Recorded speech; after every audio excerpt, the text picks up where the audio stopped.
हम लोगों ने पिछले एपिसोड में देखा था कि चैंग ने बड़ी आसानी के साथ उन 12 के 12 इमोर्टल्स की कह के ले ली थी, जिसके बाद उसने लिंक को किसी काम से अंदर भेज दिया था। और हम देखते हैं कि टोबा और चैंग दोनों आराम से बैठ के चाय पी रहे थे। उसी टाइम पे वहाँ पे बाई युवे आती है, जो कि निंगजू को अपने साथ लेके आई थी। निंगजू अपने मन के अंदर सोचती है कि उसने सिर्फ फोंग और साओबैन को सिर्फ बंद ही किया था, इसीलिए चैंग उसे बख्श देगा और उसे मारेगा नहीं। लेकिन चैंग जैसे ही देखता है कि वो दोनों वहाँ पे आ चुकी हैं, तो फिर चैंग आगे से निंगजू को घूरते हुए कहता है कि अपने घुटनों पर बैठ जाओ। इस पे निंगजू तुरंत अपने घुटनों पर बैठ जाती है और वो हल्का सा भी रजिस्ट नहीं करती है। निंगजू अपने मन के अंदर सोचती है कि अगर चैंग उसे मारना चाहे तो फिर वो उसको बड़ी आसानी के साथ अपनी सिर्फ एक उंगली के साथ ही मार सकता है। जिसके बाद चैंग निंगजू से कहता है कि वो कुछ ज्यादा ही बहादुर हो गई है। वो पूरे फॉक्स क्लैन की डीमन एम्परर है और साथ ही में पूरा एशियन फॉक्स क्लैन उसे काफी ज्यादा पसंद करता है। इसीलिए शायद निंगजू कुछ ज्यादा ही आगे बढ़ चुकी है, जो उसने चैंग के सबोर्डिनेट्स को जेल के अंदर डाल दिया था। निंगजू आगे से माफी मांगते हुए कहती है कि वो थोड़ा सा भटक गई थी, लेकिन अगर चैंग किसी को पनिशमेंट देना चाहता है तो वो सिर्फ निंगजू को दे।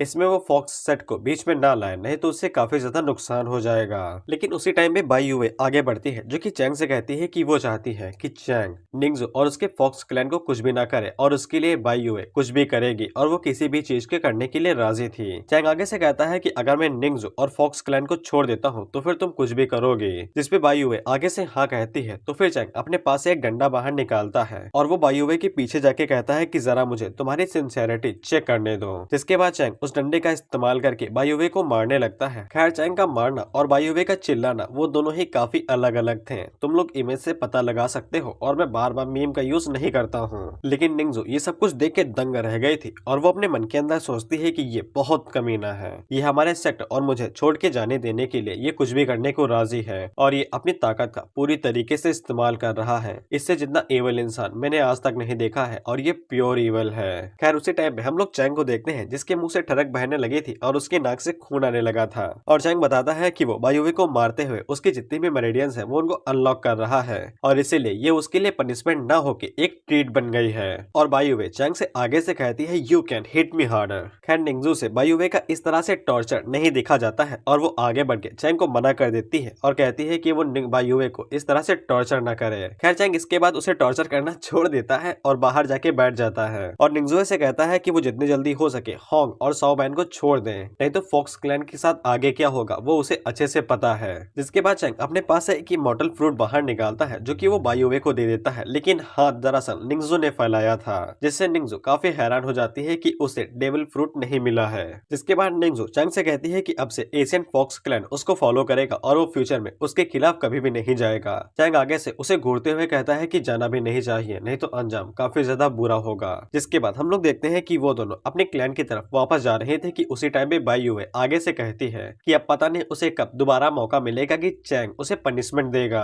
और बाई युवे आगे से कहती है कि जैसे जैसे चाबुक उसकी बैक के ऊपर जोरों से पड़ रहा था, वैसे वैसे उसकी मेरिडियंस स्मूथ होती जा रही थी। खैर निंगजू को ऐसा लगता है कि टॉर्चर ज्यादा होने की वजह से बाई युवे का मानसिक संतुलन बिगड़ चुका है, इसीलिए वो उसे कहती है बाबू परेशान मत हो, चलो वापस चलते हैं और मैं तुम्हें डॉक्टर को दिखा देती हूँ। जिसके बाद चैंग आके आराम करने ही वाला था कि उसी टाइम पे सिस्टम की विंडो उसके सामने आती है और उसे बताती है कि उसे कई सारे फील्ड पॉइंट मिले हैं और चैंग को टोटल 2,40,000 फील्ड पॉइंट मिले थे। इतने सारे फील्ड पॉइंट को देख के उसके अंदर के मन का कीड़ा जाग उठता है और वो चिल्लाने कूदने लगता है। जिसके बाद वो सिस्टम से कहता है कि अब वो यहाँ पे सिस्टम को अपग्रेड भी कर सकता है, यानी कि वर्जन 4.0, और साथ ही में वो उसको एक्सपेंड भी कर सकता था। खैर सिस्टम चैंग को बताता है कि उसे वर्जन को अपग्रेड करने के लिए कुछ कंडीशंस को पूरा करना पड़ेगा, यानी कि उसे माउंटेन का पूरा लॉर्ड बनना पड़ेगा और उसके लिए टाइम लिमिट भी थी। जिसपे चैंग आगे से उंगली दिखा के कहता है कि मैं तो नहीं करने वाला है, जो उखाड़ना है उखाड़ लो। तो फिर सिस्टम आगे से कहता है come on host you can do this,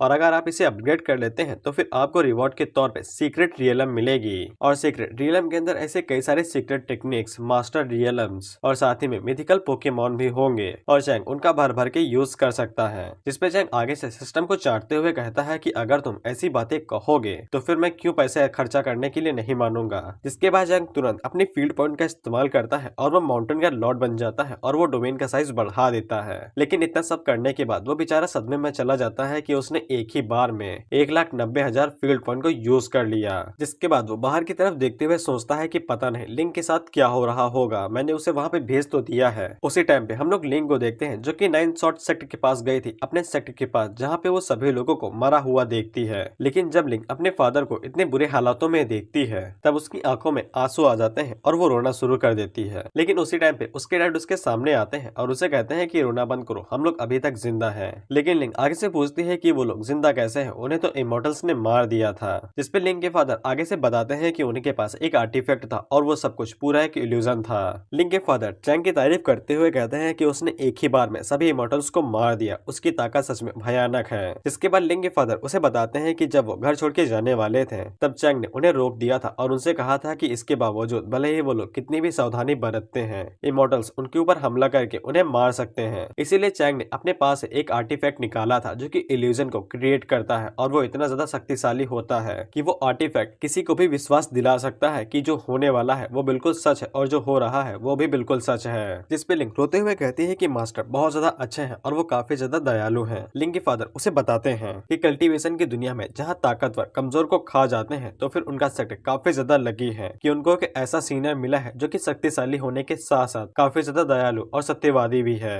जिसके बाद वहाँ पे हम लोग लिंक के ग्रैंडफादर को देखते हैं जो कि अपनी सोल फॉर्म में थे और वो अभी तक मरे नहीं थे। इसी के बाद लिंक के फादर को याद आता है कि उन्हें सिग्नल देना है, नहीं तो चैंग गुस्सा हो जाएगा। जिसके बाद वो वहाँ पे एक पटाखा फोड़ता है। हम लोग देखते हैं कि चैंग का वहाँ पे एक पटाखों से मुंह बन जाता है जो कि कूल लग रहा था। जिससे चैंग को भी पता चल जाता है कि उनका सेक्ट सही सलामत है और उन्हें कुछ भी नहीं हुआ है। जिसके बाद हम लोगों को पता चलता है कि जब चैंग ने अपने सिस्टम को अपग्रेड किया था तब उसको इस तलिस्मा के बारे में पता चला था और उसने सबसे पहले खुद के ऊपर टेस्ट किया था, जहाँ पे उसने सक्सेसफुली एक डोमेन तो बना दी थी लेकिन वो सही से काम नहीं कर रही थी। लेकिन डोमेन के अंदर का जितना भी फिकर था वो बिल्कुल असली लग रहा था छूने पर भी। इसीलिए चैंग ने उनके सेक्ट के ऊपर सिर्फ एक दाव लगाया था और उसका दाव चल गया। जिसके बाद हम लोग अपर वर्ल्ड को देखते हैं जहाँ पे हम लोग सेंगुंग नाम के वनरेबल इमोर्टल को देखते हैं और तभी उसके पास एक और इमोर्टल आता है जिसको सेंट वू कहा गया है। सेंट वू सेंगवू से पूछता है कि मैंने सुना है कि तुम्हारे कुछ दिन ठीक नहीं चल रहे हैं और तुम्हें काफी ज्यादा परेशानी हो रही है, जरा मुझे बता दो तुम्हारा ये भाई किस काम में आएगा। जिसपे सेंगवू उसे बताता है कि कुछ दिनों पहले उसकी एक शॉट चोरी हो गई थी अपर वर्ल्ड में किसी का घुसा आने की वजह से। जिसके बाद उसने अपने 12 इमोर्टल्स को नीचे भेजा लेकिन वो उस शॉट को वापस लाने में नाकाम रहे। किसी लोअर वर्ल्ड के बंदे ने उन्हें मार दिया है जिसको सभी लोग इमोर्टल स्लेयर कह रहे हैं। सेंगवू से पूछता है क्या वो कुछ ज्यादा ही शक्तिशाली है। जिसपे सेंगवू आगे से कहता है कि मेरी आंखों के अंदर वो बस एक छोटी सी चींटी है जिसको मैं जब चाहे तब मसल सकता हूँ, लेकिन मैं किसी काम से यहाँ पे बिजी हूँ। सेंगवू से कहता है कि चिंता ना करो, तुम्हारा ये काम मैं कर सकता हूँ और वैसे भी लोअर वर्ल्ड के अंदर मेरा कुछ पुराना हिसाब किताब बाकी है। जिसके बाद सेंगवू बताता है कि उसके पास कुछ ऐसे बंदे हैं जो कि कुछ ज्यादा ही शक्तिशाली हैं और वो किसी भी इमोर्टल स्लेयर का भी काम तमाम कर सकते हैं। जिसके बाद वो दोनों इसी बात के ऊपर हंसने लगते हैं और उसी टाइम पे वहाँ पे एक लड़की आती है जिसका नाम यू चैन था और ये भी एक इमोर्टल है। जिसपे सेंगवू उसकी तारीफ करते हुए कहता है कि वो इमोर्टल रियलम के अंदर सबसे सुंदर कन्या है और अगर कोई यू चैन को देख ले तो इसका मतलब यही है कि उसने अपनी आंखों से स्वर्ग को देख लिया है। यू चैन उन लोगों को बताती है कि वो यहाँ पे इमोर्टल ट्री लेने के लिए आई है। उसी के बाद हम लोग चैंग के इमोर्टल वर्ल्ड को देखते हैं जहाँ पे हम लोग इमोर्टल ट्री को देखते हैं और उसके ऊपर कुछ ज्यादा ही फल लगे हुए थे और वो बिल्कुल सोने का पेड़ लग रहा था। उसी टाइम पे हम लोग चैंग को देखते हैं जहाँ पे लिंक उसकी कमर दबा रही थी और चैंग उससे कहता है कि थोड़ा सा राइट में और थोड़ा सा लेफ्ट में, और उन्हीं दोनों के ऊपर हम लोग कियान और शॉट को देखते हैं जहाँ पे कियान जल रहा था तो शॉट उसे तिरछी नजरों से देख रही थी। उसी टाइम पे हम लोग होंग को देखते हैं जिसके साओ बैन थी और साथ ही में उसके पास बाई युवे भी थी। लेकिन होंग को इस बात की चिंता हो रही थी कि उसने टास्क को विफल कर दिया है, इसीलिए चैंग उसके ऊपर गुस्सा हो सकता है और उसे पनिशमेंट भी दे सकता है। बाई युवे जैसे ही पनिशमेंट का नाम सुनती है तो फिर वो होंग से कहती है कि वो होंग की खातिर उस पनिशमेंट को अपने ऊपर ले लेगी। जिसपे होंग उससे कहती है कितनी प्यारी हो तुम, मन कर रहा है तुम्हें अभी पुच्ची ले लो। लेकिन दोस्तों वो तो हम लोग जानते हैं ना कि उसे पनिशमेंट क्यों चाहिए। लेकिन वो दोनों जैसे ही दरवाजे के पास पहुंचते हैं तब उन्हें दरवाजे के पीछे से आवाज आने लगती है पुश मी हार्डर। इसीलिए उन दोनों को लगता है कि चैंग और लिंक दोनों एक साथ मिलके मचा रहे हैं। लेकिन जब वो दोनों दरवाजा खोल के अंदर जाके देखते हैं तब लिंक अभी भी चैंग को बस मसाज दे रहे थे। जिसके बाद होंग आगे बढ़ती है और वो तुरंत अपने घुटनों पर बैठ जाती है और वो चैंग से माफी मांगती है और उसे कहती है कि वो पनिशमेंट के लिए तुरंत रेडी है। तो फिर उसी टाइम पे बाई युवे आगे बढ़ती है जो कि चैंग से कहती है कि वो होंग की जगह पे पनिशमेंट ले लेगी और जितनी भी पनिशमेंट है सिर्फ उसे दी जाए। लेकिन चैंग बाई युवे के सपनों के ऊपर पानी फेर देता है और उससे कहता है कि आज किसी को भी कोई पनिशमेंट नहीं मिलेगी। जिससे बाई युवे उदास हो जाती है और वो सोचती है कि पनिशमेंट नहीं मिलेगी। जिसके बाद चैंग आगे बढ़ता है और वो होंग रिवॉर्ड के तौर पे एक इमोर्टल फ्रूट देता है और उसे कहता है कि मिशन फेल हो गया तो क्या हुआ, मेहनत तो तुमने की थी। लेकिन जब चैंग बाई युवे की तरफ देखता है तब वो सोचता है ऐसा लगता है कि इसको पनिशमेंट चाहिए थी लेकिन इसे नहीं मिली है, इसीलिए उदास हो गई है। और वहीं पे बाई युवे अपने मन के अंदर सोचती है कि अगली बार पनिशमेंट कम मिलेगी, मुझे वो प्लेजर फिर से चाहिए।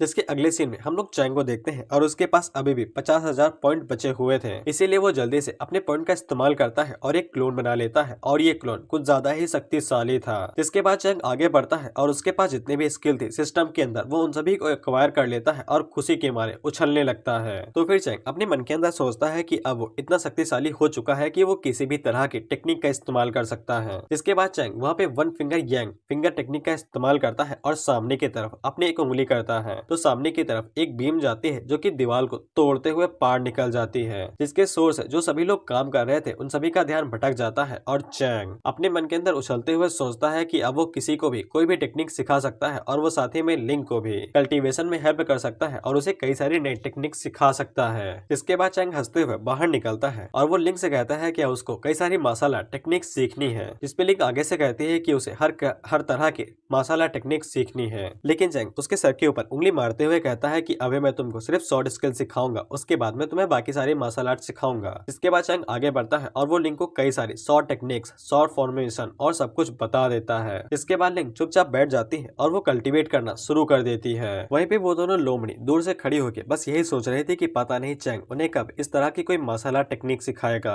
जिसके बाद हम लोग फिर से अपर वर्ल्ड को देखते हैं जहाँ पे जब यू चैन किसी से इमोर्टल ट्री से इमोर्टल फ्रूट लेने के लिए गई थी तब उस बंदे ने साफ मना कर दिया था और उसे पहले ही बता दिया था कि अपर वर्ल्ड के अंदर जितने भी इमोर्टल ट्री हैं उन सभी से इमोर्टल फ्रूट पहले ही ले लिए गए हैं। अब यहाँ पे ऐसा कोई भी ट्री नहीं बचा है जिसके पास इमोर्टल फ्रूट होगा। लेकिन वो बंदा आगे से यू चैन को एक टिप दे देता है कि लोअर वर्ल्ड के अंदर किसी बंदे के पास इमोर्टल ट्री है जिसके पास कई सारे फ्रूट लगे हुए हैं। यू चैन आगे से उसे शुक्रिया कहती है और वो अपने मन के अंदर सोचती है कि ओल्ड इंसेक्टर का टाइम जल्दी से खत्म होने वाला है, इसीलिए उन्हें कैसे भी करके कई सारे इमोर्टल फ्रूट को ढूंढ के लाना ही पड़ेगा। जिसके बाद हम लोग लिंक को देखते हैं जो कि अभी भी कल्टीवेट करते हुए जा रही थी और वो धीरे धीरे करके ब्रेक थ्रू करना शुरू कर देती है और वो जैसे जैसे ब्रेक थ्रू करते जाती है और वैसे वैसे चैंग को पॉइंट मिलने लगते हैं। इसके बाद हम लोग देखते हैं कि लिंक ने इस कदर ब्रेक थ्रू कर लिया था कि वहाँ पे सुप्रीम थंडर खुद आई थी, लेकिन वो जैसे ही चैंग को वहाँ पे देखती है तब वो फिर से गुस्सा हो जाती है। लेकिन सुप्रीम थंडर एक साइड कैरेक्टर है, वो क्या ही कर सकती है, वो चैंग के खिलाफ जीत थोड़ी ना सकती है, इसीलिए वो जल्दी से आगे बढ़ती है और वो लिंक को अपनी पावर्स दे देती है। इसके बाद लिंक सीधा नासेंट सोल रियलम के अंदर ब्रेक थ्रू कर जाती है और उसे काफी ज्यादा एक्सपीरियंस पॉइंट मिलते हैं और चैंग को पूरे 10,000 फील्ड पॉइंट मिलते हैं, जिससे चैंग की आंखें बाहर आ जाती हैं और वो सिस्टम से कहता है कि तुम्हारे अंदर कोई बग है। जिसपे सिस्टम आगे से बताता है कि ये कोई बग नहीं है, सिस्टम को अपडेट करने के बाद जो एक्सपीरियंस पॉइंट होते हैं उन सभी की वैल्यू बढ़ जाती है, इसीलिए जब भी लिंक ब्रेक थ्रू करेगी तब उसका जितने भी एक्सपीरियंस पॉइंट होंगे वो सभी हाई होंगे। और वैसे भी मास्टर और डिसाइपल का रिलेशनशिप काफी अच्छी तरीके से चल रहा है, इसीलिए सिस्टम उसे बोनस भी दे रहा है। जिसपे चैंग उसे कहता है कि साले तूने मुझे पहले क्यों नहीं बताया, तो सिस्टम आगे से कहता है कि पूछा नहीं तो बताऊंगा क्यों। चैंग अपने मन के अंदर सोच ही रहा था कि उसे कई सारे एक्सपीरियंस पॉइंट कैसे मिलेंगे, लेकिन सिस्टम ने उसे खुद ही बता दिया है कि अगर उसका डिसाइपल जल्दी जल्दी ब्रेक थ्रू करता है तो उसे एक्सपीरियंस पॉइंट के साथ साथ बोनस भी मिलेगा, जिससे और ज्यादा एक्सपीरियंस पॉइंट मिलेंगे। इसीलिए चैंग बाईओवे की तरफ देखते हुए सोचता है कि अगर मैं इसे अपने डिसाइपल बना लेता हूँ तो फिर मुझे कई सारे एक्सपीरियंस पॉइंट मिल सकते हैं। लेकिन तभी सिस्टम चैंग को बताता है कि इससे कोई फर्क नहीं पड़ता है कि बाईओवे उसकी डिसाइपल है या नहीं, लेकिन जब तक वो डोमेन के अंदर रहती है और वहाँ पे कल्टीवेट करके ब्रेक थ्रू करते हैं तब तक चैंग को फील्ड पॉइंट मिलते रहेंगे और उसे बोनस भी मिलता रहेगा। जिसपे चैंग उसके ऊपर एक घुसा मार के कहता है कि ये सभी चीजें पहले नहीं बता सकते हो, क्रिटिकल मूवमेंट पे सब कुछ बर्बाद कर देते हो। लेकिन उसी टाइम पे बाईओवे अपने मन के अंदर सोचते हैं कि पता नहीं चैंग उसके बारे में क्या सोच रहा था और उसको गुदगुदी होने लगती है। उसी टाइम पे लिंक भागते हुए आती है जो कि चैंग को बताती है कि वो नासेंट सोल रियलम के अंदर जा चुकी है और वो बस इमोर्टल बनने के कुछ ही कदम दूर है। वहीं पे होंग अपने मन के अंदर सोचती है कि उसे लिंक से जलन होती है क्योंकि वो इतनी जल्दी इमोर्टल बनने वाली है, लेकिन होंग अभी तक कई सारे इमोर्टल फ्रूट की पिल खाते हुए जा रही है, लेकिन वो अभी तक इमोर्टल नहीं बन पाई है। उसी टाइम पे हम लोग देखते हैं कि एक लाइट उड़ते हुए आती है जो चैंग के सीधा मन के अंदर घुस जाती है और चैंग को एक मैसेज देती है और ये लाइट दरअसल स्नेक की तरफ से थी। वो सभी लोग चैंग से पूछते हैं कि उसने क्या मैसेज भिजवाया है, जिसपे चैंग बताता है कि स्नेक ने वो जगह ढूंढ ली है जहाँ पे मुझे जाना था, इसीलिए मैं खुद से ट्रिप पे जाने वाला हूँ यूनजाओ की ट्रिप के लिए। वो सभी लोग उससे कहते हैं कि हम लोग आपको फॉलो करें, जिसपे चैंग उन्हें बताता है कि वो खुद नहीं जा रहा है, दरअसल वो अपने क्लोन को भेजने वाला है और उसकी रियल बॉडी यही घर के अंदर ही रहेगी। और वो कहते हुए जाता है कि मेरी रियल बॉडी का अच्छे से ख्याल रखना। उसी टाइम पे हम लोग देखते हैं कि नेदर वर्ल्ड से एक दरवाजा खुलता है और उसके अंदर से एक घोस्ट बाहर निकलता है जिसका नाम ग्रीन हेयर था। जिसके बाद वो घोस्ट आगे बढ़ता है और शहर के अंदर जितने भी कल्टीवेटर थे वो उन सभी को खा जाता है और उनकी एनर्जी को एब्जॉर्ब कर लेता है। ग्रीन घोस्ट आगे से बता बताता है कि वो यहाँ पे चैंग को मारने के लिए आया है, क्योंकि वल्नरेबल इमॉर्टल ने ये बोली लगा दी है कि जो कोई भी उसकी शॉट को वापस लेके आएगा और साथ ही में चैंग को भी मार दिया जाएगा तो वो डायरेक्ट इमॉर्टलिटी के अंदर आ सकता है और उसे अपर वर्ल्ड के अंदर आने दिया जाएगा। इसीलिए ये घोस्ट चैंग को मारने के लिए आया है और शॉट को वापस ले जाने के लिए आया है। इसके बाद वो घोस्ट आगे बढ़ता है और किसी जगह के ऊपर हमला करके फिर से कल्टीवेटर्स को खाने लगता है। जिसके बाद अगला सीन चैंग के घर का होता है तो हम लोग देखते हैं कि वो तीनों लड़कियां चैंग की बॉडी को गंदी नजरों से देख रही थी और वहीं पे होंग उन लोगों से कहती है कि मेरे पास एक कमाल का आइडिया है इस बॉडी का अच्छे से इस्तेमाल करने के लिए। उसी टाइम पे हम लोग चैंग को देखते हैं जो कि रास्ता भटक चुका था और वो पेड़ से नीचे के आके गिरता है और वो अपने मन के अंदर सोचता है कि उसे किसी से रास्ता पूछना पड़ेगा।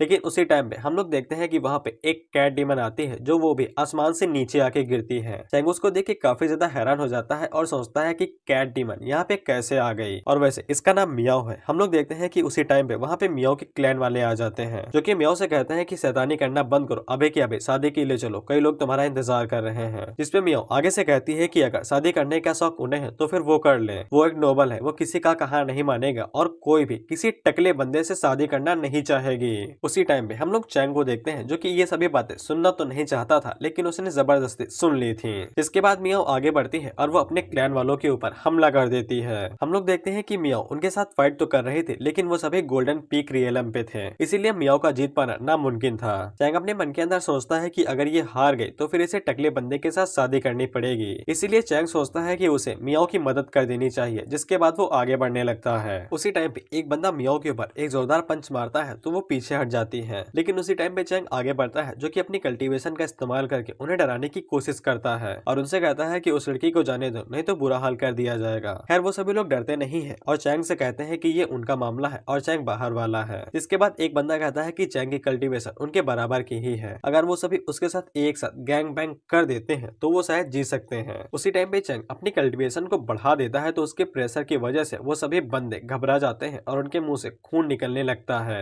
उसी टाइम पे मियाओ आगे बढ़ती है जो कि चैंग का पैर पकड़ लेती है और उसे कहती है कि मेरी हेल्प करो। चैंग अपने मन के अंदर देखता है और वो तुरंत समझ जाता है कि मियाओ बहुत चालाक लड़की है, उसे अच्छे से पता है कि हालातों का फायदा कैसे उठाया जाता है। इसके बाद मियाओ अपनी चाल आगे बढ़ाती है और वो चैंग से कहती है कि चैंग का प्रेशर कुछ ज्यादा ही शक्तिशाली है, इसीलिए मियाओ उसके प्यार में पड़ चुकी है, इसीलिए मियाओ चैंग की साइड पे रहना चाहती है और वो उसके साथ हमेशा रहेगी। चैंग अपने मन के अंदर सोचता है ये तो खुद को इस तरह से ऑफर कर रही है जैसे कि हारेम मांगा के अंदर होता है। खैर उसी टाइम पे वो सभी लोग फिर से खड़े हो जाते हैं और वो चैंग से कहते हैं कि ये मामला हमारा है, इसीलिए तुम्हें इसे दूर रहना चाहिए। लेकिन चैंग एनर्जी को रिलीज करते हुए उनसे कहता है कि भाग जाओ, इससे कि पहले मेरा मन बदल जाए और मैं तुम सभी को मार दूं। जिससे वो सभी बंदे डर के मारे तुरंत वहाँ से भाग जाते हैं। वहीं पे मियाओ अपने मन के अंदर सोचती है कि जब तक वो चैंग के साथ रहती है तब तक उसके फादर शादी को लेके उसका कुछ भी उखाड़ नहीं पाएंगे। लेकिन तभी चैंग उसको पीछे हटाते हुए कहता है कि उसे बिल्लियां पालने का शौक नहीं है, इसीलिए मियाओ यहाँ से जा सकती है। लेकिन मियाओ उसे कहती है कि चैंग ने उसकी जिंदगी बचाई है, इसीलिए वो दोनों मरते दम तक एक साथ रहेंगे। तो फिर मियाओ आगे से उसके हाथ को चाटते हुए कहती है कि अगर चैंग को बिल्लियां नहीं चाहिए तो फिर वो उसकी वाइफ बनने के लिए भी रेडी है। खैर चैंग इस बात से घबरा जाता है और उसे कहता है कि अजनबियों का हाथ नहीं चाटा जाता है और क्या तुमको नहीं लगता है कि मैं कोई बुरा इंसान हो सकता हूँ। लेकिन मियाओ आगे से कहती है कि उसे चैंग के साथ ही रहना है। वहीं पे चैंग अपने मन के अंदर सोचता है कि उसके मास्टर ने उसे इमोर्टल टेम्पल में एक वर्ड के जरिए लाया था और उसे रास्ता बिल्कुल भी नहीं पता है। अगर वो किसी भरोसे के नहीं जाता है तो फिर वो हमेशा के लिए यहीं पे घूमता रहेगा और खो जाएगा। इसीलिए चैंग मियाओ से कहता है कि अगर मियाओ उसे सेटिस्फाई करती है तो फिर चैंग उसको अपने पास रख सकता है और सेटिस्फाई करने का मतलब उससे नहीं था। खैर मियाओ को ऐसा ही लगता है, डार्क जोक। इसके बाद चैंग मियाओ को पकड़ता है और उसे कहता है कि हमें यहाँ पे बात नहीं करनी चाहिए, हमें कहीं और पे चल के बात करनी चाहिए। जिसके बाद वो मियाओ को पकड़ता है और फुल स्पीड से शहर की तरफ आगे बढ़ने लगता है। उसी टाइम पे हम लोग मियाओ के मंगेतर को देखते हैं जो कि सच में एक टकला है और वो मियाओ की घंटियों से उसके बारे में पता लगा लेता है और उससे कहता है कि तुम मुझसे बच के भाग नहीं सकती हो। जिसके अगले सीन में हम लोग चैंग और मियाओ को घोस्ट स्टेट के अंदर देखते हैं। जब चैंग के बगल से कोई नॉर्मल सा कल्टीवेटर निकलता है तो चैंग की कल्टीवेशन की वजह से उसके ऊपर इतना ज्यादा प्रेशर पड़ता है कि उसके मुंह से खून निकलने लगता है। जिससे चैंग हैरान होकर उसे पूछता है कि उसे क्या हो गया है। तो फिर मियाओ उसे बताती है कि उसकी हाई कल्टीवेशन की वजह से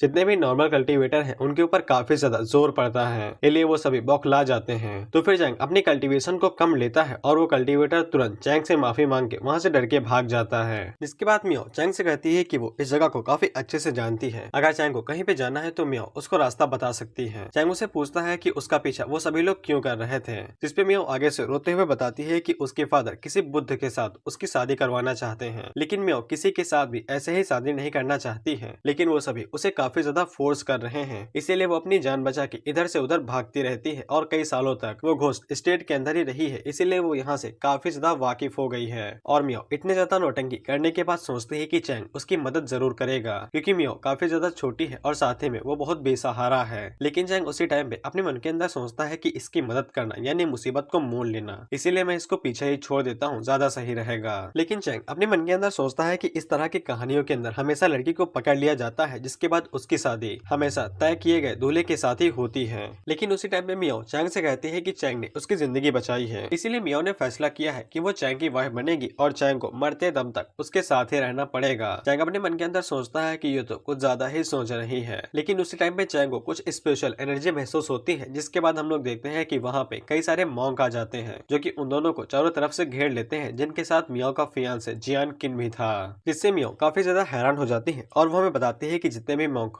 जियान के साथ आए हैं वो सभी स्पेशल फॉर्मेशन बना के किसी के ऊपर भी अटैक कर सकते हैं और नासेंट सोलियम के कल्टीवेटर को भी अच्छे के साथ पीट सकते हैं। जिसके बाद जियान मियो से कहता है कि उसे तुरंत के तुरंत टेम्पल में वापस चलना होगा, उसी पे वहीं पे उसकी फैमिली इंतजार कर रही है। मियो अपने मन के अंदर सोचती है कि चैंग कभी भी इनके खिलाफ जीत नहीं सकता है, इसीलिए वो जियान से कहती है कि अगर वो उसके साथ चलती है तो फिर क्या वो चैंग को जाने देगा, जिसपे जियान हाँ कहता है और कहता है कि जब तक वो उसके साथ जाती है तब तक किसी को कुछ भी नहीं होगा। मियो उसकी तरफ आगे बढ़ते हुए सोचती है कि वो एक बार शादी से भाग चुकी है तो फिर दोबारा भी भाग लेगी। खैर चैंग उसको जाने ही दे रहा था कि उसी टाइम पे सिस्टम चैंग को कुछ ऐसा बताता है जिसके बारे में चैंग ने सोचा भी नहीं था। सिस्टम चैंग को बताता है कि जो जियान है वो बुद्धा के 10वें बेटे का रिकार्नेशन है, जिसके बाद उसके पिछली लाइफ की सारी मेमोरीज है और साथ ही में उसने अपनी किस्मत अपने हाथों से लिखी है कि वो मियो के साथ शादी करेगा, जिसके बाद वो डायरेक्ट इमोर्टल किंग के अंदर ब्रेक थ्रू कर जाएगा। और मैंने ये आगे से पढ़ा है और तुम्हें कंफ्यूजन ना हो तो बता दे रहा हूँ। दरअसल चैंग का काम ये है कि जितने भी इमोर्टल का रिकार्नेशन अभी होने वाला है आगे वाले चैप्टर में, उन्हें रोकना है और उन्हें मार देना है, जिससे लोअर वर्ल्ड के अंदर दिक्कत ना आए। इसीलिए सिस्टम चैंग से कहता है कि उसे जियान को ब्रेक थ्रू करने से रोक देना है। इसीलिए चैंग आगे बढ़ता है और वो मियो को पकड़ के कहता है कि ये मेरी है और मैं ये किसी को भी ले जाने नहीं दूंगा,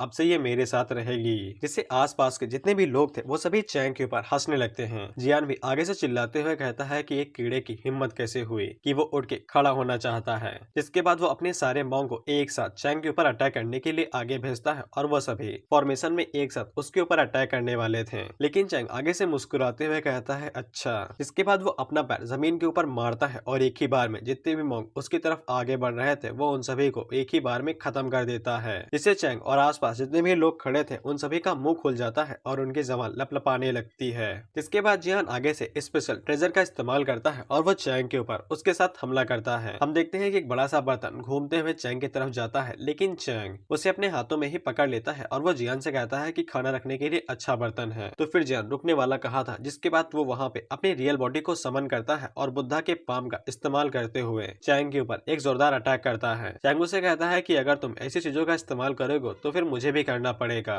जिसके बाद वो भी वहाँ पे स्पिरिचुअल पावर का इस्तेमाल करता है और अपनी एनर्जी से एक सोनिक ड्रैगन बना देता है, जो कि इतना बड़ा था कि वहाँ पे आने की वजह से वो पूरी धरती ही हिलने लगी थी और आसपास जितने भी कल्टीवेटर उड़ रहे थे वो सभी उसको देख के घबरा जाते हैं। जिसके बाद सोनिक ड्रैगन उड़ते हुए जियान की तरफ आगे जाता है, जिसके बाद वो उसके ऊपर हमला करता है और उसकी रियल बॉडी के साथ साथ उसको भी निगल जाता है। जिसके बाद जियान की बॉडी पिघल जाती है और वो ऐसे ही मारा जाता है। चैंग इस बात से काफी खुश हो जाता है कि उसे और ज्यादा एक्सपीरियंस पॉइंट मिलने वाले हैं और आसपास जितने भी लोग खड़े थे वो सभी लोग हैरान हो जाते हैं कि चैंग के पास इतनी ज्यादा ताकत है। इसके बाद सिस्टम चैंग को कुछ एक्स्ट्रा पॉइंट देता है क्योंकि चैंग ने रिकार्नेशन सन को मारा था और चैंग को पता चल जाता है कि अगर वो रिकार्नेशन सन को मारता है तो फिर उसे एक्स्ट्रा पॉइंट मिलेंगे। इसके बाद वो मियो से कहता है कि उसने मियो की काफी बड़ी मदद की है, इसीलिए फेवर के तौर पे मियो को चैंग की मदद करनी होगी ताकि वो युनजाओ के लिए फ्लाइंग बोट पकड़ सके। और चियांग भाई युनजाओ सिर्फ इसलिए जा रहा है क्योंकि स्नेक ने उसे खबर दी थी कि 3 इमोर्टल फैमिली एक साथ मिलके लॉन्गविटी सेक्ट के ऊपर हमला कर रहे हैं और लॉन्गविटी सेक्ट टियान के मास्टर का सन है सेक्ट है। और तुम्हें पता ही होगा कि चैंग के मास्टर ने उसकी कितनी ज्यादा मदद की थी जब वो पहली बार अपनी दुनिया से इस दुनिया के अंदर आया था।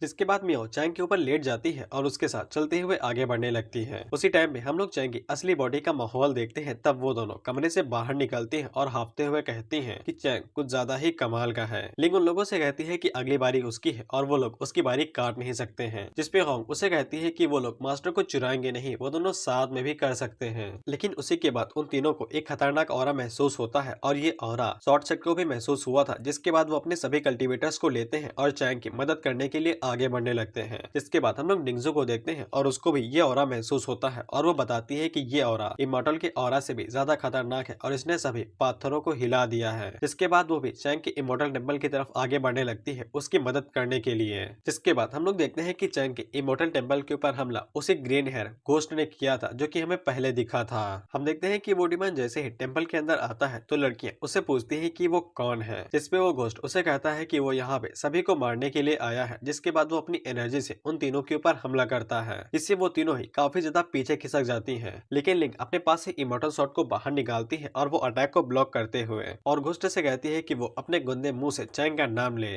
लेकिन वो घोस्ट जैसे ही लिंक के हाथों में इमॉर्टल शॉट को देखता है तब वो अपने मन के अंदर सोचता है कि वो जैसे ही इसके हाथों से इमॉर्टल शॉट ले लेगा तब वो चैंग को मारने में और ज्यादा कामयाब हो सकता है। जिसके बाद लिंक उसके ऊपर अटैक करने के लिए आगे बढ़ती है, लेकिन घोस्ट कुछ ज्यादा ही शक्तिशाली था और वो आसानी के साथ लिंक को डोमिनेट कर देता है और उसे पकड़ लेता है। जिसके बाद वो लिंक को खाने ही वाला था कि उसी टाइम पे होंग और बायुवे उसके ऊपर हमला करती है और बायुवे घोस्ट के ऊपर हमला करने के लिए आगे बढ़ती है और होंग उसी टाइम पे जाके लिंक को बचा के ले आती है। लेकिन घोस्ट जैसा कि पता है ज्यादा शक्तिशाली था, इसीलिए वो बायुवे के ऊपर एक ही अटैक करता है, जिससे बायुवे नीचे जाके गिरती है और वो काफी ज्यादा घायल हो जाती है। लेकिन उसी टाइम पे हम लोग देखते हैं कि उस घोस्ट के ऊपर कोई टील से अटैक करता है, लेकिन वो घोस्ट उसको आसानी के साथ ब्लॉक कर लेता है। जिसके बाद हम लोग देखते हैं कि आसमान में ग्रैंडमा आ चुकी थी, यानी कि निंगजुए, जो कि अपनी स्वीट फॉर्म में थी और साथ ही में वहाँ पे शॉर्ट सेट के लोग भी आ चुके थे।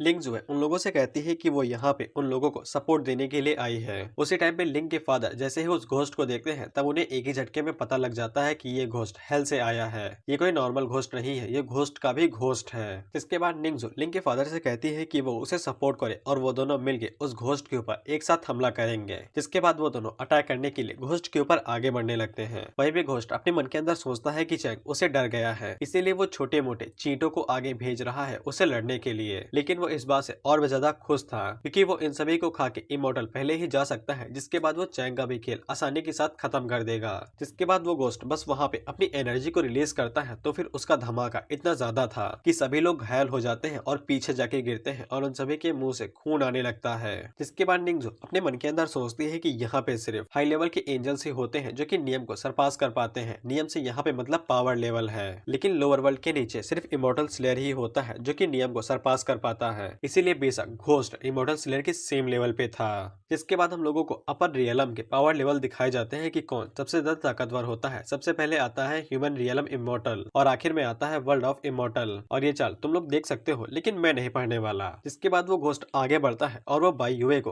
गले के अंदर रस्सी बांध के उसको लटका देता है और कहता है कि वो सबसे पहले बायुवे को खाएगा और अपने मन के अंदर सोचता है कि वो बायुवे को खाने के बाद चैंग के पास जाएगा और उससे फाइट करेगा। खैर इसने बहुत बड़ी गलती कर दी है बायुवे को लटका के, ये चैंग इसके साथ जो करने वाला है वो किसी ने भी नहीं सोचा था। जिसके बाद वो घोस्ट बायुवे को खाने ही वाला था कि उसी टाइम पे निंगजू उसे अपने आप को ऑफर कर देती है, ये कहते हुए कि निंगजू की कल्टीवेशन ज्यादा है, इसीलिए अगर घोस्ट उसे खाएगा तो उसे ज्यादा एनर्जी मिलेगी। लेकिन वो घोस्ट आगे से इसके लिए मना कर देता है। जिसके बाद वो बायुवे के सर को काटने ही वाला था कि उसी टाइम पे हम लोग देखते हैं कि सिस्टम चैंग को वार्निंग देता है कि उसका एक सबऑर्डिनेट मरने वाला है और उसे जल्दी करनी होगी, नहीं तो वो मारा जाएगा। हम देखते हैं कि वो बस काटने ही वाला था कि उसी टाइम पे चैंग वहाँ पे झम्म से आता है और उसके मुंह के ऊपर एक जोरदार घूंसा मारता है, जिससे वो उड़ते हुए जाके पीछे जाके गिरता है, जिससे वो घोस्ट पीछे जाके धड़ाम से गिरता है। जिसके बाद चैंग बायुवे को अपनी गोद में उठा लेता है और वहाँ पे एनर्जी को रिलीज करने लगता है, जिससे वो धीरे धीरे हील होने लगती है। बायुवे उसे घोस्ट के बारे में बताती है तो फिर चैंग उससे कहता है कि वो यहाँ पे आ चुका है, अब उसे डरने की जरूरत नहीं है और वो उस कमीने का ख्याल रख लेगा। जिसके बाद वो डीमन तुरंत चैंग के ऊपर अपने दोनों हाथों से हमला करता है, लेकिन चैंग शू से उसके अटैक को डॉज करता है और उसके बालों को पकड़ लेता है और उससे हंसते हुए कहता है कि चलो कुछ खेलते हैं। इसके बाद वो उसके बालों का इस्तेमाल करते हुए उसे उठा उठा के पटकता है, इधर मारता है उधर मारता है और जब तक उसके बाल सर से अलग नहीं होते हैं चैंग उसको तब तक मारते ही रहता है। खैर उसके बाल टूटने की वजह से उसकी जान बच जाती है। जिसके बाद वो चिल्लाते हुए चैंग से कहता है कि वो उसे खा लेगा। उसी टाइम पे चैंग शिव से गायब होता है और उसके पीछे जाके उसके मुंह के ऊपर मुक्कों की बरसात कर देता है और मार मार के उसका मुंह सुझा देता है। वो घोस्ट मार खाते हुए भी अभी तक गिव अप नहीं किया था और वो सोचता है कि वो अभी भी चैंग के खिलाफ जीत सकता है। लेकिन उसी टाइम पे उसके मुंह के ऊपर एक क्रिटिकल हिट पड़ता है और उसके दांत टूट के बाहर जाके गिरते हैं और तब जाके उसे यकीन हो जाता है कि चैंग कुछ ज्यादा ही शक्तिशाली है और वो उसे नहीं हरा पाएगा।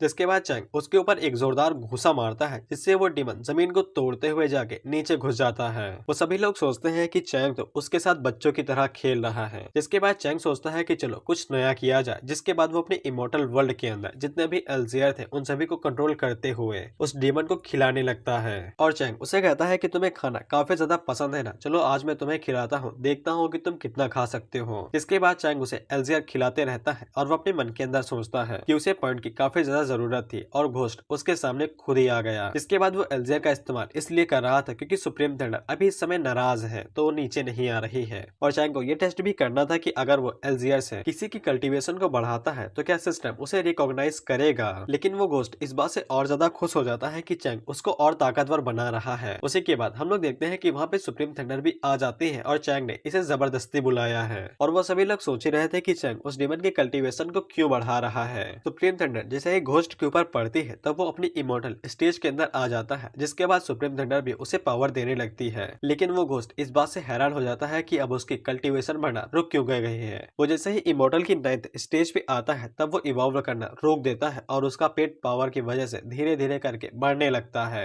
उसी टाइम पे हम लोग देखते हैं कि सुप्रीम थंडर चैंग की तरफ आगे बढ़ने लगती है लेकिन वो चैंग के कंधे के ऊपर बस हल्का सा टच मार के वापस लौट जाती है और हंसते हुए सोचते हैं कि उसने ये कर दिखाया और चैंग अपने मन के अंदर सोचता है कि ये तो कुछ ज्यादा ही बदमाश है। खैर उसी टाइम पे उस घोस्ट का समय चक्र पूरा हो जाता है और वो घोस्ट बूम बोल के वहीं पे मारा जाता है और चैंग को पूरे 3 लाख पॉइंट मिलते हैं क्योंकि चैंग ने उसकी कल्टीवेशन को बढ़ा दिया था। इसके बाद वो सभी लोग चैंग की तारीफ करने लगते हैं कि चैंग कुछ ज्यादा ही शक्तिशाली है। चैंग उन लोगों को एक एक करके हीलिंग पिल देता है और उनसे कहता है कि वो लोग चोट खा चुके होंगे इसीलिए वो इसे खा के अपने इंजरीज को पूरा कर ले। इसके बाद वो सभी लोग वहाँ पे बैठ जाके हैं और पिल खा के उसे एब्जॉर्ब करने लगते हैं। उसी टाइम पे चैंग अपने मन के अंदर सोचता है कि खतरा बढ़ते हुए जा रहा है इसीलिए अपने डोमेन को उसे बढ़ा लेना चाहिए। लेकिन सिस्टम उसे बताता है कि उसे डोमेन को लगातार कंटिन्यू करने के लिए पॉइंट की काफी ज्यादा जरूरत पड़ेगी क्योंकि उसके पास पॉइंट काफी ज्यादा कम हो चुके हैं। चैंग अपने मन के अंदर सोचता है कि उसने पिछली बार कई सारे डीमंस को यहाँ पे बुला लिया था इसीलिए उसके पास कई सारे पॉइंट हो चुके थे लेकिन वो हर बार ऐसा नहीं कर सकता है। यहाँ पे मैं चीजों को बिल्कुल साफ साफ बताने वाला हूँ। चैंग अपने मन के अंदर सोचता है कि अगर वो जितने भी लोग हैं उन सभी को अपनी डोमेन के अंदर बुला लेता है तो उसे सिस्टम की वजह से कई सारे एक्सपीरियंस पॉइंट मिलेंगे क्योंकि जितने ज्यादा लोग होंगे और वो ब्रेक थ्रू करेंगे तो फिर चैंग को उतने ही ज्यादा एक्सपीरियंस पॉइंट मिलेंगे। लेकिन चैंग को अभी भी निंगजो के ऊपर यकीन नहीं था क्योंकि निंगजो डर के कारण ही उसे लॉयल है, वो उसे पूरी तरीके से फॉलो नहीं करती है। खैर चैंग का इन सभी चीजों की वजह से दिमाग घूमने लगता है तो फिर वो सिस्टम से कहता है कि जरा चेस्ट बाहर निकालना, उसे खोल के देखते हैं। इसके बाद वो चेस्ट सामने की तरफ आती है तो वो काफी कमाल तरीके से खुलती है इसीलिए चैंग को ऐसा लगता है कि इसके अंदर से कोई दमदार चीज बाहर निकलेगी। लेकिन सिस्टम चैंग को बताता है कि उसे बस 50,000 पॉइंट मिले हैं, ज्यादा कुछ नहीं। इसके साथ ही चैंग काफी ज्यादा गुस्सा हो जाता है लेकिन सिस्टम उसे बताता है कि अब उसके पास इतने पॉइंट हो चुके हैं कि वो डोमेन को एक्सपेंड कर सकता है। तो फिर चैंग तुरंत अपने डोमेन को बढ़ा देता है और उसे रिवॉर्ड के तौर पे उसे एक मैथिक सीक्रेट की मिलती है और ये की पता नहीं क्या है, इसके ऊपर ब्लर कर दिया गया है क्योंकि चैंग की डोमेन ने पूरे माउंटेन को कवर कर लिया है इसीलिए चैंग को एक नया टाइटल मिलता है जो कि होता है लॉर्ड ऑफ फीजियन माउंटेन। इसके बाद सिस्टम चैंग को बताता है कि ये आइटम डिवाइन ग्रेड का है और एक बार खुलने के बाद ये अपने आप ही डिस्ट्रॉय हो जाएगा क्योंकि इसे एक ही बार इस्तेमाल किया जा सकता है और इसकी एबिलिटी स्ट्रेंज है। खैर चैंग को समझ में नहीं आता है कि ये क्या है और क्या कर सकता है इसीलिए चैंग उसको पकड़ता है और कहता है कि खड़े हो जाओ, जल उठो और दग जाओ। जिसके बाद वो आइटम ऐसा ही करता है और ऊपर जाके दग जाता है और उजैला कर देता है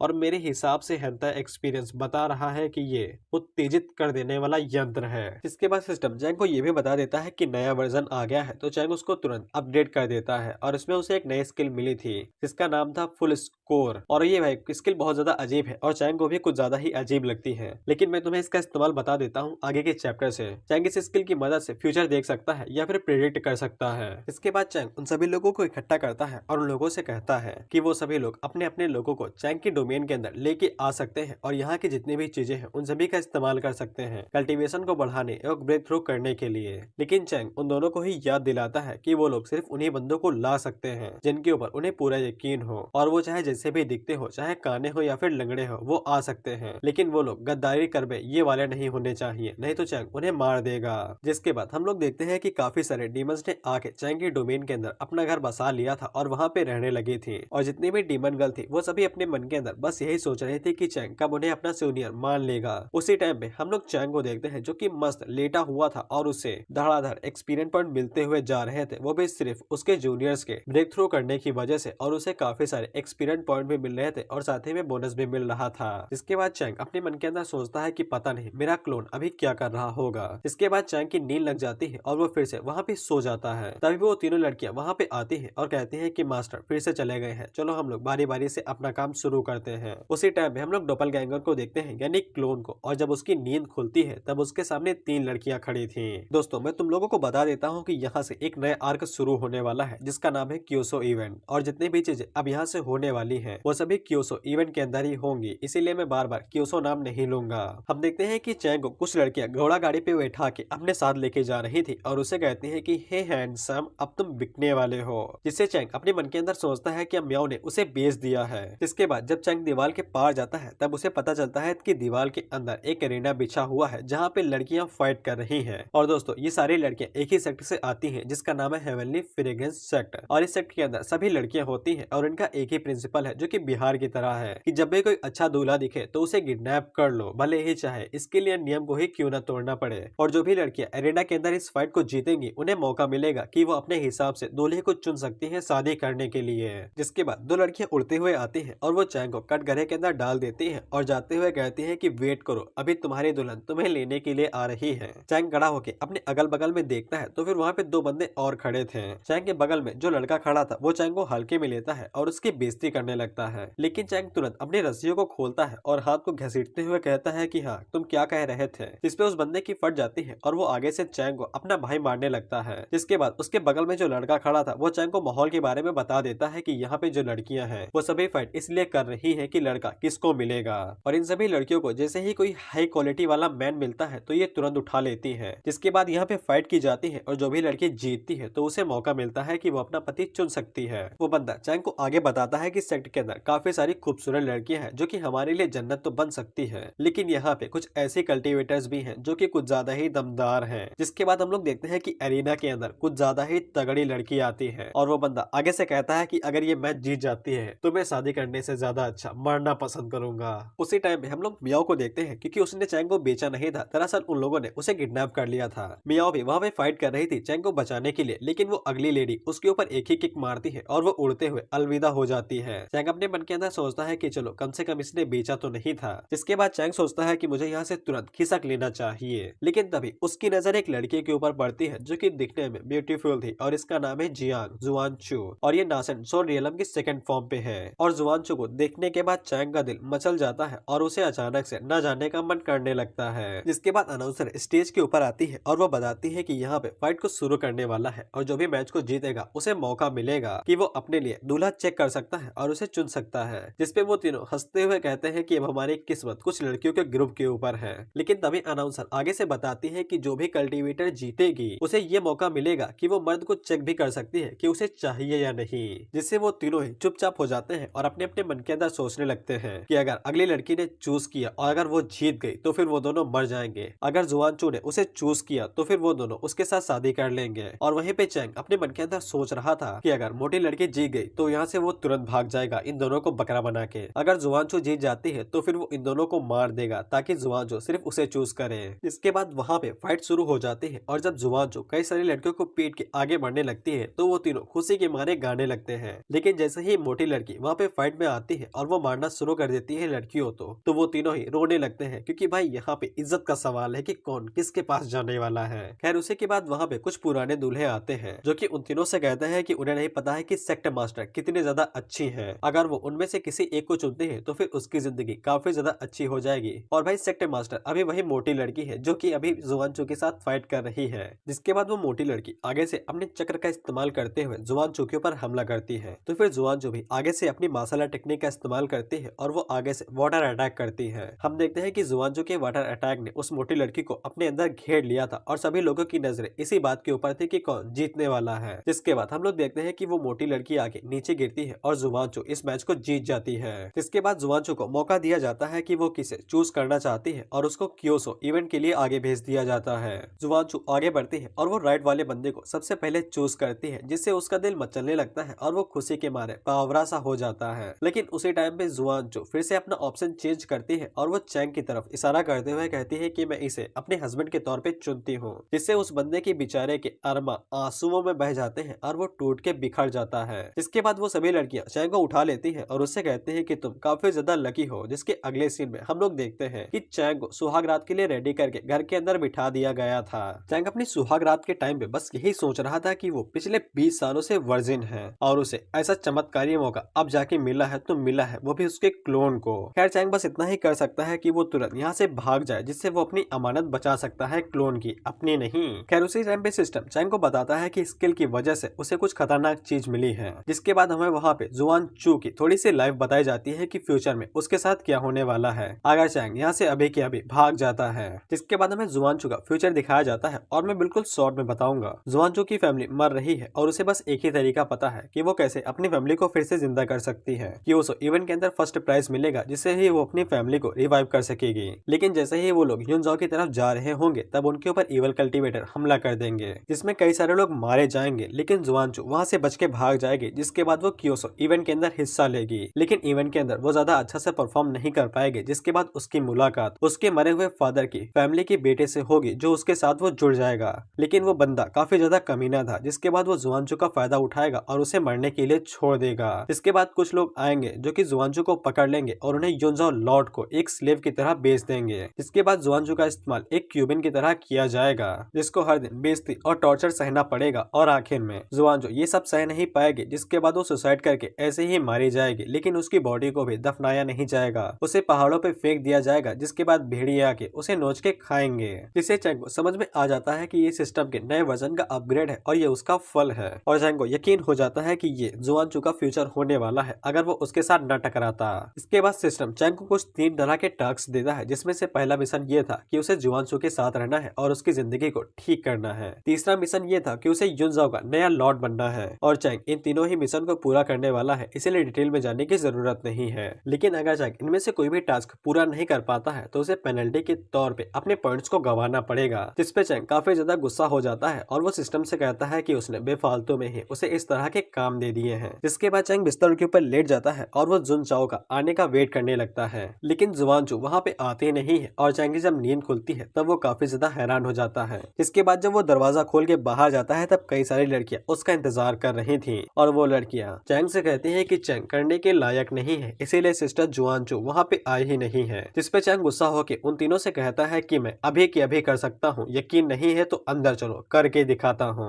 लेकिन एक लड़की आगे से डार्क जोक मारते हुए कहती है कि सिस्टर जुआनचू ने कहा था कि घास पेड़ से ज्यादा बड़ी है, इसीलिए चैंग कर नहीं पाया, इसीलिए जुआनचू ने उसको यहीं पे छोड़ दिया है और वो खुद उड़ने वाली बोट से युनजाओ की तरफ निकल चुकी है। इसीलिए चैंग अपनी लंगोट को पकड़ता है और वो भागते हुए बोट की तरफ जाने लगता है, क्योंकि चैंग जुआनचू को ऐसे ही जाने नहीं दे सकता है, क्योंकि अगर उसने ऐसे ही उसे जाने दे दिया तो फिर पॉइंट के साथ साथ जुआनचू की जिंदगी भी बर्बाद हो जाएगी, क्योंकि जैसा फ्यूचर अभी हम लोगों ने देखा है वैसा ही होगा।